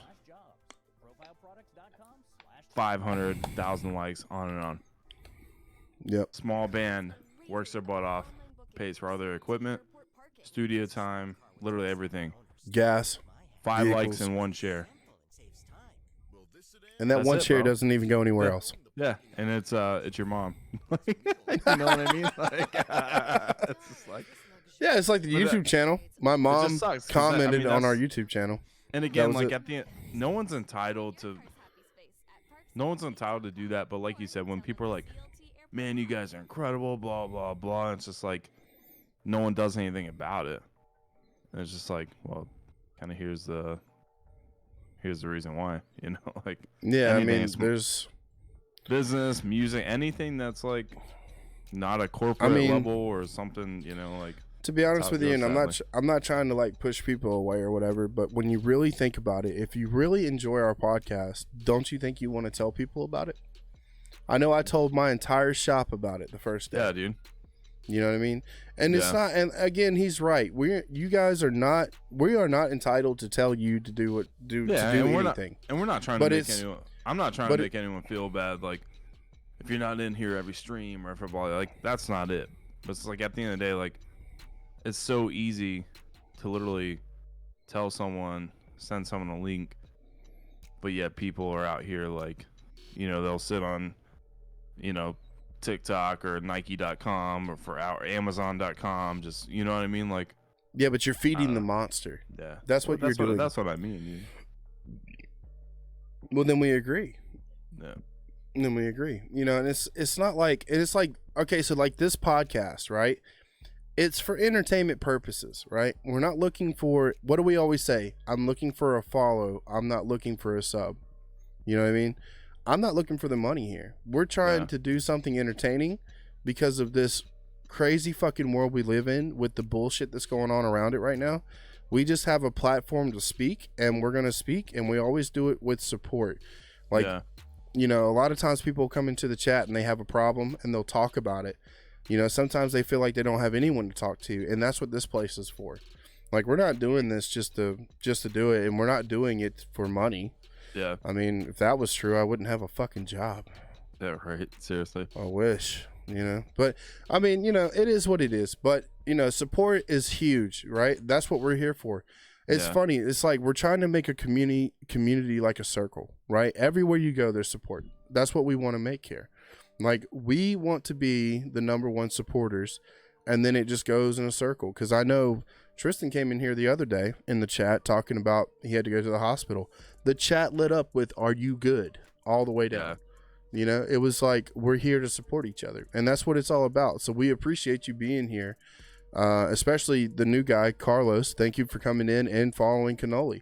We definitely appreciate it, man. And hopefully you do join the Discord, and hopefully we do, you know, inspire or help, or maybe you can help us. Maybe And we have an issue. He actually just dropped something too. He said, yeah, man, I'm 16. I've been wanting to open my own business that I think I can really become wealthy off of it. But my father doesn't really support me. He thinks that a 16-year-old doesn't know what he's doing. I've been studying for months and had meetings and all this stuff because I'm just stuck. I don't know what to do. Can I ask you a question? Now, I can't see his chat. I can only see mine. I'm going to ask a question. I'm going to ask a couple questions, and if you don't feel comfortable with answering it, that's fine. Number one, what is your idea? Number two, you said for a couple months you've researched it. And do you think that's enough research? And really, I need number one first. I need to know what you're trying to do so I can understand. Because this right here that you're seeing right now is a business, if you really think about it. Like, we're just starting out as a podcast, but me and him's been streaming together for a year. Yeah. But we did our own businesses. Technically, every band and hip hop group or hip hop artist is their own business. Their name is the brand. Like, this hat is a Matco Tools hat. That's the brand, right? That's the logo. That's the brand. You know what I mean? So I just need to understand.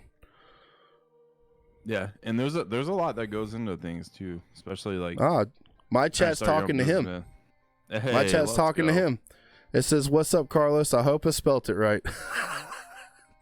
One thing my dad always told me was now this is my chat talking to you, Carlos. Yeah. One thing my dad always told me was to do what I need to do to put myself in the best position in life. That's good. That's good. That was from Chris in my chat. Chris also says, people always go to agree with you. Oh, always going to disagree with you. That is true. Yeah. But I think I told you that, Chris. People will always disagree. And I think too, like, I think we talked about, maybe I didn't tell you that, but people told you that. I think me and Shadow can probably pour in pretty heavy on this just because we're both dads, and he's been a dad more than I. I was a young dad. Let me tell you. Fathers can come off a little harsh sometimes, you know, and I think it's because they don't truly understand. Yeah, they don't understand where you're coming from. Sometimes as a dad too, things can, I don't know, you almost look at things too realistic, you know. So, you know, even and especially as like a man thing, you know, it's like, you know it all, blah blah blah. It's just like, there's gonna be a time when my son is gonna come to me about something that I don't agree with, but he's gonna fully be 100% on.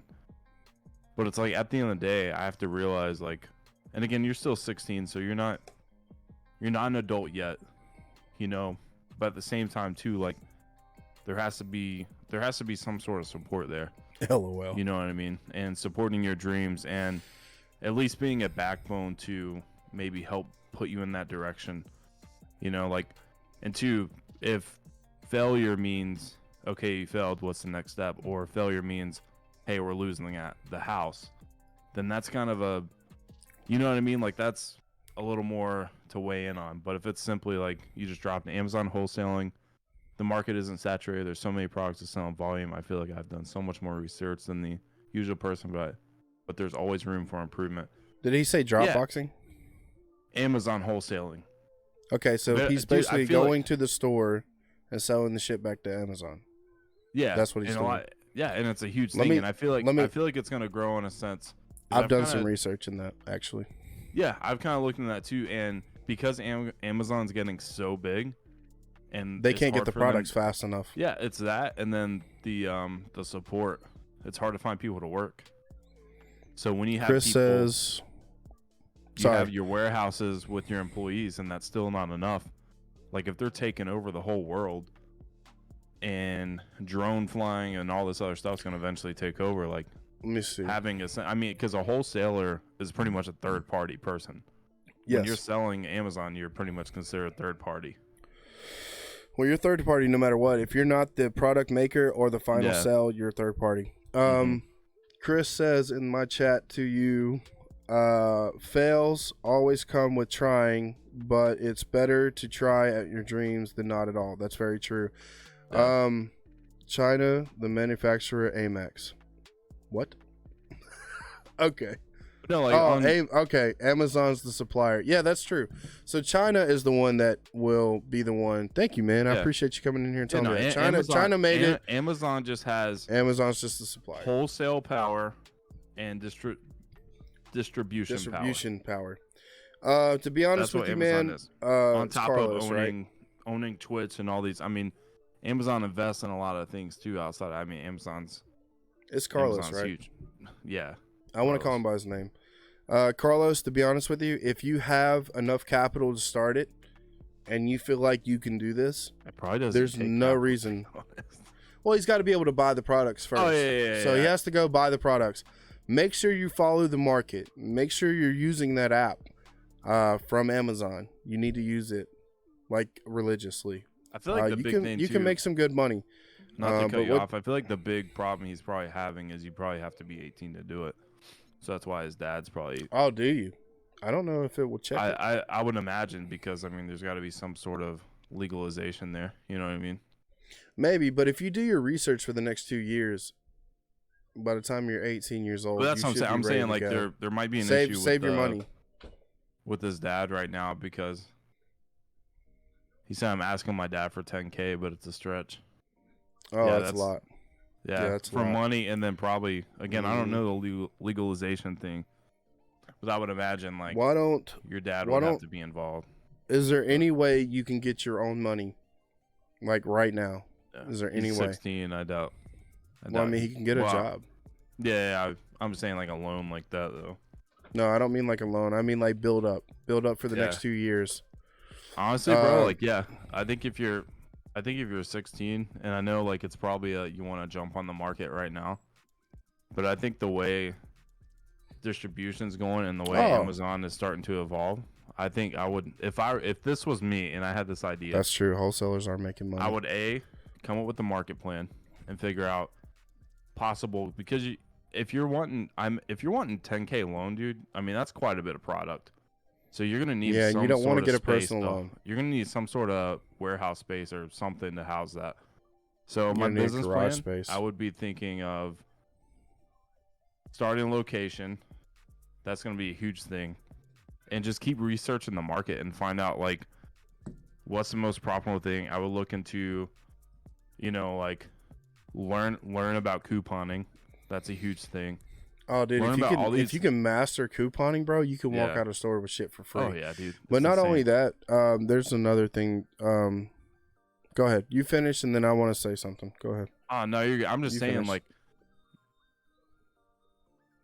you're young. I'm not saying that has anything to do with the fact that you can't do it. What I'm saying is I would take the opportunity now, because you're not, I mean, you got to think about it. When you turn 18, you have a lot more access to a lot of different things. So I would spend at least the next year. I mean, who knows, you might be Bitcoin, turning 17 Jesus. next week. But I would at least spend the next year in really developing a good business model and stuff, and really solidify your plan and Okay, have an you're idea for where you need I love you, baby. Go on. Daddy's doing the podcast. to start it, and then work into that. I mean, if you feel like you're capable to do it now, by all means, I mean, do it now, I mean, there's a lot of people who are successful. I'm not saying like you're young and you can't make it happen. I'm just saying because think Just about start it. small. Yeah, to sign Just a start lease on small. a building or a warehouse, you're gonna have to be 18. So there's a lot of the legalization things that come in with that might Well, a lot kind of of people give you an issue. a lot of people work out of their house and use their garage. I mean, if you have a garage, say your dad has a garage or like a building outside or something, like I have a building outside. A lot of people will start out small and they'll buy up everything in the store and then resell it that same day to Amazon. And then they'll go out the next day and do the same thing. So on your free time, you can do that. But what I was going to tell you is that this is kind of what I just, my brain kind of works this way. It's like a quick think, and it kind of puts it all together in like little steps. I think that if you were to, I don't know how much capital you have now. So let's say you just go get like a job at McDonald's for a little while, because they're paying heavy right now, right? Say you work there for a year, right? And then on and off, you take that paycheck, you cut it in half. You take half that paycheck, put it in the bank, that's yours to save. Then you take the rest of it and cut it in half. You have your money to go to a store and buy up that one product and resell it to Amazon for a profit. And then that other half is yours to keep. So that quarter is yours. The other quarter is for that. And then you save the other half for when you turn 18. So that way you can go full blown into it. So that way you have the capital at that point to actually buy up more stuff in the stores. Because from what I've seen, they go into the stores, they scan the product, they check it on Amazon to see what they're selling it for, and if they can sell it back to Amazon for a higher price, then that's how they're getting their money. Yeah, there's a thing like that. And then which he actually just mentioned, You can buy those assorted pallets from. I mean, there's different distributors and stuff that have those. Yeah, Chris actually said that in my chat. He said you can go on Facebook Marketplace and they're selling pallets for cheap. Mm-hmm. So that's another way to do it too. But you don't know what kind of product you're getting. Yeah. You know, these guys are going out and doing specific things that I watch. They'll go out. I watch it on YouTube because I'm always looking to try to get out of turning wrenches for a living. I like turning wrenches, but I want to do it for a hobby. I want to because I'm a mechanic, by the way. And I love working on cars, but I'm getting tired of working for people. But I've been looking into like making money for you while you're not at home and all this other shit. I don't have the capital to start, but that would be my idea. And listen, talking about your dad saying that you might fail, let me put it to you this way. The people who never took the first step crawled for the rest of their life. Yep. Period. You'll never know. You will always fail. You'll never know more than you do, succeed. whether you succeed or fail, and then you get to learn from that. Well, let me put it to you this way. I heard this the other day, and I think it was who is that? Who is it? It was a very famous person that said it, but it just made so much sense. I don't know why I can't think of his name right now. He runs Family Feud. What is his name? I'm comparing Amazon's catalog distributors catalog to see which makes me the biggest return of interest. Yeah. That makes sense. What's his name? Anyways, his saying was, my bad. His saying, I'm trying to just finish up what I was saying. His saying was, if you succeed more than you failed, then you failed. Yeah. You will always fail more than you succeed. 100%. And you will always, but the problem is that you have to learn from your failures to succeed. So. Steve Harvey. Steve Harvey, yes. Steve Harvey, nice, yeah. My man. It was Steve Harvey that said it. I guess So is Walmart's. I guess the other thing, I guess to kind of pull this whole thing together, renovation and handyman jobs are now good. Yeah, that's true. Any I mean, blue collar job right now is good. Just the way you're talking, it sounds like you have a good grip. You on understand it. You understand it, which is great. Just learn more about the market. And again, I'm not trying to be negative. I'm trying to be realistic. I feel like the biggest thing that I think of, and again, not that you're young, so you can't do it. I'm not saying that. The legal part of like actually being able to obtain what you need to the certain extent, that's my biggest thing. So I would say if you can figure everything out and everything lines up and you can figure out where you're going to do it at, literally, I mean, because you got to think too, I mean, if you're getting pallets, I mean, that's a lot of room. So that's a lot of work. That's a lot of room. That's a lot of, I mean, there's a billion things that go into that. So if you can figure out the legal part of it and make sure that you're good, then I would say go for it, man. Honestly, you're 16. If you fail, guess what? All right, it doesn't work out in 2 years. You're 18, or I mean, you're 20, and you tried starting your own business, or you succeed and you do become successful from it. But I would try to figure it out. Make sure the legal side of it you can work out. You know, if you need to ask your uncle for a loan or whatever, just be smart about it. Be realistic about it. You know, start out small and then pay that back, because you don't want to be into debt to anyone, especially family members. So that's my biggest piece of advice. I would definitely go for it. Make sure you have the legal side figured out. And starting small sometimes isn't bad, because I would much rather get a loan for $3,000 from a family member and pay that back in 2 months versus getting like $10K and something. Can I ask you why 10K? Can we ask him why 10K? Like, why is it like specifically 10K? Yeah. Because a lot of people start out with $500.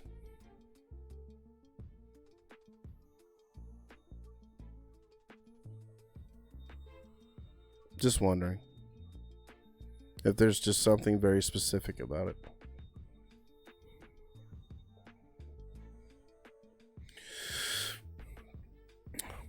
Man, that really lit the chat up. That was good. That was a good conversation, honestly. Yeah, man. Appreciate you hopping in, Carlos. Bro. I'm glad you were able to. You felt comfortable to drop that in here, man. So we definitely want to support you and thanks. Hey, I will tell you this. Follow, by the way. I will tell you this, Carlos. If you make it, man, show me how to do it. please. Or just remember us, dude. Remember us in the be like, I gotta go help my boys Cannoli and Shadow out. Oh my god. These buffoons out here telling me nothing, but I made it. What do you mean? We're out here supporting, bro. Like I'm all kidding, about him doing it, bro. Yeah, my whole thing just. Yeah, it just changed, huh?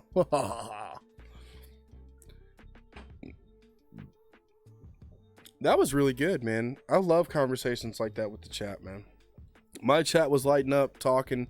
Your chat was lighting up. I mean, that's great, dude. I love it. He said, I did the math, and for a solid start, 10K is pretty good. Like the pallets would cost me somewhere around 6 to 7 total, and then pay bills such as warehouse, apps, and Amazon fees.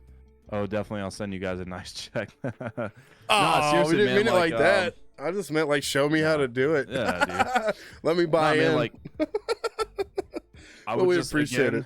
Appreciate the love. Figure out what the pallets are, man. Like, because you buy a bunch of like random pallets and they all suck, and then you're in debt. I don't know. But I would just say, but to be honest with you, man, but sometimes risk is reward. So that's true. But yeah, to be honest with you, me and Cannoli are supporting you in your idea because it's actually a very good idea. Yeah. But at the same time, try to figure out either how to start on a smaller scale just to get you started. And that way you can, like, say, I don't know your father, but let's say you can show him some proof that it does work. Hopping in. Much love to you, bro. You know what I mean? If you can show your father some proof, you know, because like a lot of times, I know when my kids get older, they're going to probably, like he said, they're going to want to do something that you're not 100% going to agree upon. And you got to let them spread their wings, man. But that's the father that I want to try to be. But your father might need proof. You know what I mean? Yeah. I mean, I'm not going to always just shell out 10 grand to my kids. I mean, that's just not going to happen. But if you come to me with a plan and your numbers, like say you did it on a smaller scale, right? Maybe that'll help you. Yeah. You know? Or if you, I just thought about that. Buy one pallet, see how it goes. It. You know what I mean? It's back. There you go. Buy a pallet, see how it goes. And it's back. I mean, seriously, like, because if you can present, hey, look, I made this much off this pallet. It cost me, here's my net off of everything. Boom. And then it's like, you got a taste of it for yourself. You worked out the kinks, and you know it's a safe investment. You know? Yep. Just be careful with the randoms, man. That's all I'm saying. If you buy a pallet, it goes good, cool.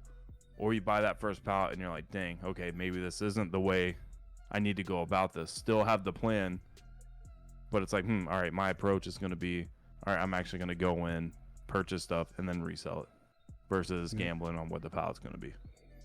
But well, hopefully you have a Discord, man. Keep us up to date. You know, let us know what happens. We're interested in hearing your story.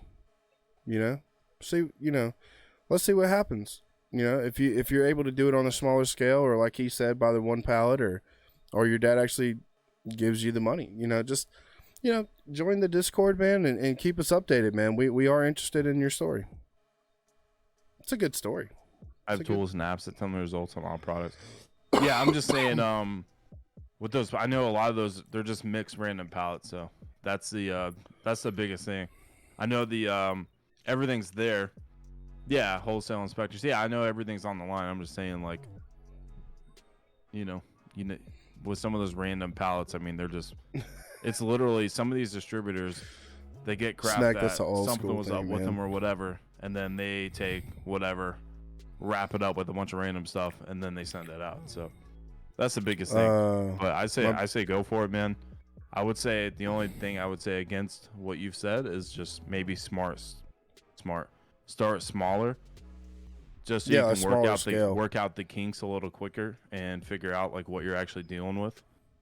Because even some people have a plan. It's like, I got a plan for a restaurant, and then you get in.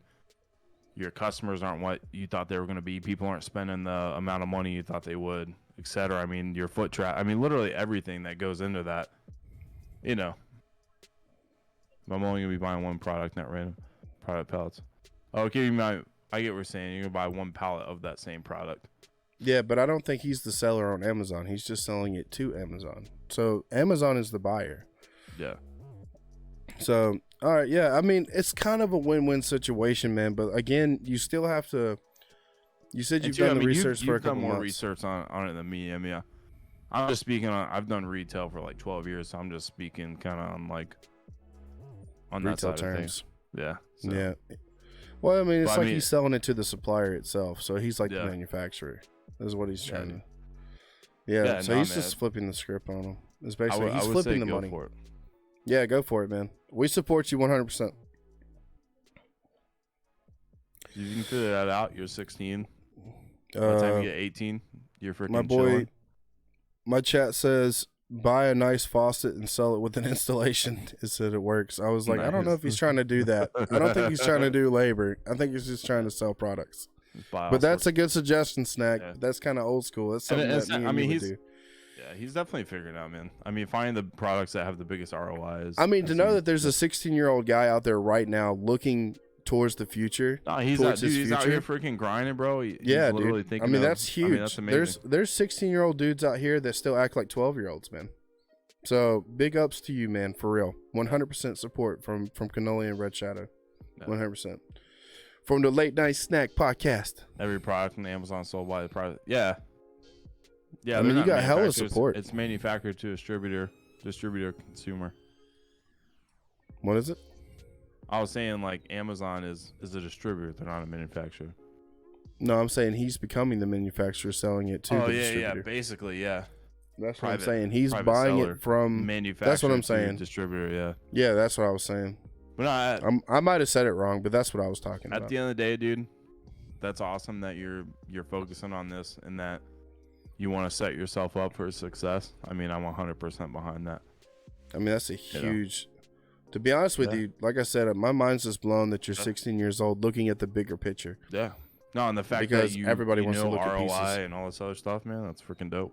That's awesome, man. Listen, big ups to you, man. Follow your dreams, work hard. The biggest thing, man, is just half of it is showing up and doing it. I mean, half of it's just getting up in the morning. Yeah, that's what I'm saying. Waking up and then doing it.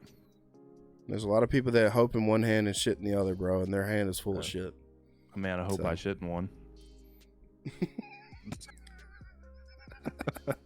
No, that's awesome, dude, man. I love shit like that, man. That's what gets everything going, man. Gets people talking, gets people flowing, gets ideas going, man. I mean, that's all you can ask for in a chat. Because not only was your chat was talking, my chat was talking. Yeah. To him. That's sick, man. That's what I love too, man. I love everyone can hear both of us. And like you said, the community. So that's why I like the podcast, man. Such a good idea. I love this podcast, man. The Late Night Snack, man. Episode 3. Let's go, dude. Episode good stuff. 3. Yeah, man. I'm just glad we got all the kinks worked out of the first one. Yeah, right. Everything's definitely seems to be working. Everything's looking better now. Working just better. To let everybody know in the chats, man. Listen, everybody in the chats on YouTube, if you missed the first one or the second one, I will be right back. Hold on. It is in YouTube. So I can drop it in the Discord. I can drop it in here. Actually, everybody, if you're not subscribed to my YouTube channel, here's a link to it in the chat. The first and second podcast is already in there. And then the third one that we're doing right now will be in there. You just have to give it some time. But it's in there. So make sure you guys hit that link in the chat and go subscribe and come back. So that way we can keep this thing going, man. You know, this podcast means a lot to us, man. And to see that it's doing well is a huge thing to us. And to have Cannoli actually want to do the idea, I just want to throw up big thanks to him and big thanks to his community. And it's really just all one community here. And I got a huge fucking headache, man. I can't believe I'm doing this podcast with this fucking headache, bro. Oh. I've had a headache since me and Snack was doing them fucking Grandmasters on Destiny, like a gallon of water. I had to freaking go.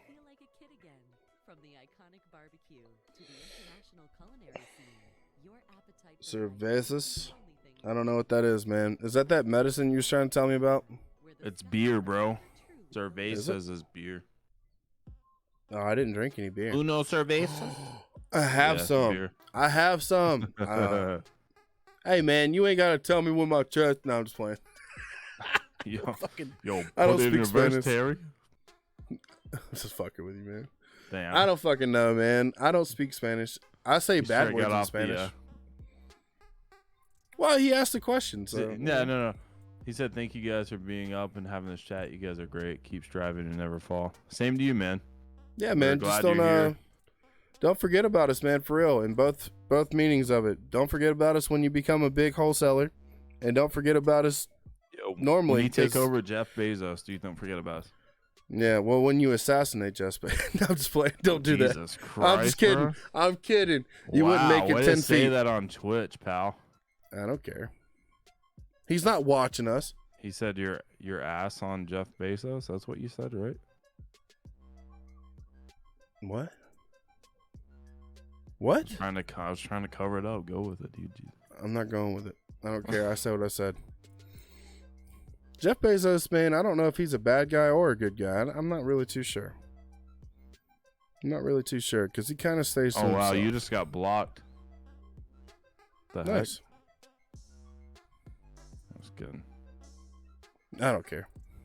Amazon runs fucking Twitch. He So said, "Wow, when I do, I'll tell them he told me to do it." no, don't fucking do it, man. No, because that's a call Rip. to action, and my ass is going to jail. I'm just fucking Nice around. knowing- Dude. All right, guys, I no more. Last Cannoli episode, said wait. Last night snack, right? I meant his career first of all.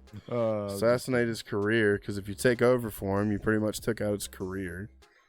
Whatever, it doesn't matter. Everybody takes me so literal all the time. Cannoli can say the same shit, and everybody's like, ha, ha, ha, ha. Red says it. It's like, what the fuck? Go fuck yourself. I mean, you know, it is what it is. So, but hey, me, bro. I got a free. pass whatever. on I'm just saying, don't forget about the podcast, man. Make sure to come back. that's funny.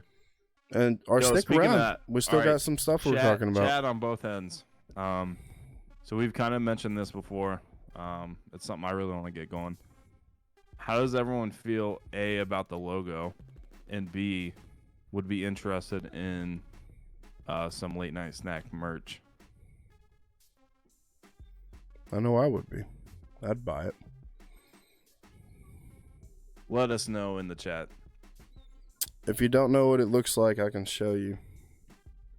Let me see. You show your chat, I'll show my chat. Again, Carlos, thanks so much for hopping in, man. So where are you guys located? We are in NC, my dude. Yep, North Carolina. Both of us are. Just in Yep. different parts. Yep. We are both in North Carolina, man. What about you, bro? Logo is nice. Thanks, dude. This is If you need logo work, let me know. I'll be your Amazon logo dealer.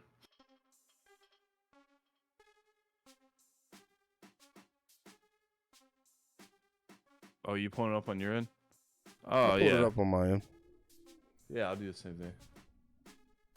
Yeah, so chat, this is the logo here. New York. Nice. What part? It's a logo, guys. Heck yeah.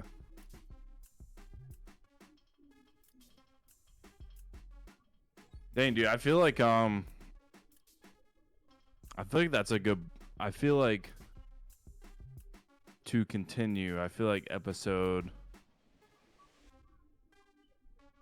4 continued. We can kind of talk about more career. Yeah, we kind of. Oh no, I'm just shit saying. the Like, bed I on feel that like it's last a hour. good. I feel like it's a good way to. We kind of chat randomly, and then the next episode we can kind of do like touring experiences and career to finish it up. accolades within music. Yeah. Because I feel like Listen, that's gonna just- be a whole nother like 2-3 hour thing. Just to clear it up about the Jeff Bezos comment, it was a joke. Yo, hey Kobe. All right, Kobe. See, people laugh when you fucking do it, and then when I fucking do it, it's Because go I'm fuck stupid, yourself. bro. What do you mean? We're all here together. From Queens, let's go, man. That's what's up, man. Put on a back of sweater, and then on the front a little burger with their names on it. Sick. Hell yeah, dude. Yeah, we're gonna chat about this week and get that lined up, aren't we? Yeah, man. Yeah. To be honest with you, I mean, we do have merch. I mean, we just have individual we both merch have individual merch as well. That does support. That honestly supports us really well. Yeah, it does. It really helps out with the streams. I put everything back into my streams. Only one time same. did I take a payment from Twitch and use it. I used it for a bill. Only once. The rest of it went into the desk. It went into just everything for the streams. I bought a camera and you know. So I mean, I really do use the money for the streams, and then eventually I want to get it to a point that if I get enough money, then I can start shelling it back out to the community. Yeah. Like in free stuff, like free merch and free this and free that. Yeah, that would. Yeah, maybe we can talk about doing like a giveaway too. Yeah, sounds good. One of these. That'd be dope. Seriously, shout out to everyone who's been in both streams. Shout out to everyone just supporting each other on both ends. Oh yeah, man. This community's incredible, man. I really want to thank my chat for going in on his chat and then talking to his people in his chat. I mean, that just goes to show you that there's support here, and I really, really, really, really appreciate that. Bottom of my heart, for real. I really do. You know, again, this is for mental health, and I mean, sometimes it doesn't really sound like we're talking about mental health, but really when you sit here and you talk it all out, I mean, a problem is still mental. Yeah. You know, it's still something that you have to. Free tacos. Free tacos. Let's go. Free tacos. I love tacos. That sounds cervezas and tacos, dude. I'm in 100%. Yeah, that's what we do when we go to cigar place, man. We go, we get a drink, we smoke some cigars, and we go get tacos. Which need to make happen very soon. Yeah, I know. Yeah, that's right, man. But thank you to everyone who came in tonight. I think this is going to be the end of it, I think, for tonight. How many hours have we been going so far? It's been about 2.5, so. 2.5? Okay. Yeah. All right, well, it's a good drawing point, I think. Yeah, this is a good stopping point. Is there anything that you want to end with, like to conclude? I'm just gonna, I guess, kind of do a recap. I've had a few people hop in here, and just so you guys know, be sure to follow my boy Red Shadow here, and follow his YouTube channel. He's been uploading, which maybe we'll get them on a specific YouTube channel eventually or something. But anyway, he's been the main one uploading these to his YouTube channel, so you can recap on them. But today we did talk about, so we both met each other through music in real life, and then we've just kind of covered some of those stories, how we met, some of our favorite shows, influences, all that stuff. So there's a lot of personal stuff in here, so if you do want to re-watch this, you can. And then we're going to continue next week on kind of some of our touring experiences and career experiences within music. And just, yeah, I mean, this is a huge part of our lives, so it might take 1 or 2 more episodes to actually kind of cover everything. But yeah, that's kind of what we talked about today. Oh, snaps. Redeem Peter Griffin. Yeah. Hey, Quagmire. You know what the gringe mag is? Anyway. But, yeah, so that's kind of what's been going on tonight. Late night podcast, episode 3. It's been a blast hanging out with all you guys, and yeah, we're all about support here. You know, we're here for you guys. We talk about a bunch of different stuff, but at the end of the day, we want you guys to feel welcome and have a place to where you can kind of escape and just meet other people, fellow streamers, and just have a blast. That's what we're all about. You got Snack over here dying in my chat. Snack for what? Oh, the Quagmire? Or the he's dying. Yeah, he's dying. Snack is man. Listen, let me tell you something about Snack before we get off of here, bro. Dude. John in my chat, his name is, I call him Snack because that's how I know him, and he is just the most, I don't know, fun-loving guy that I know online. Like not in life, but like online. He just gets on here and we laugh about shit and we, I don't know, make fun of each other. It's fun, you know, and we just have such a great time. And he's such a wonderful person, man. You know, I'm lucky to know that man, and I hope that the community gets to know him a little better. And I think that it would be great. But like he said, this community is such a big part of our lives now.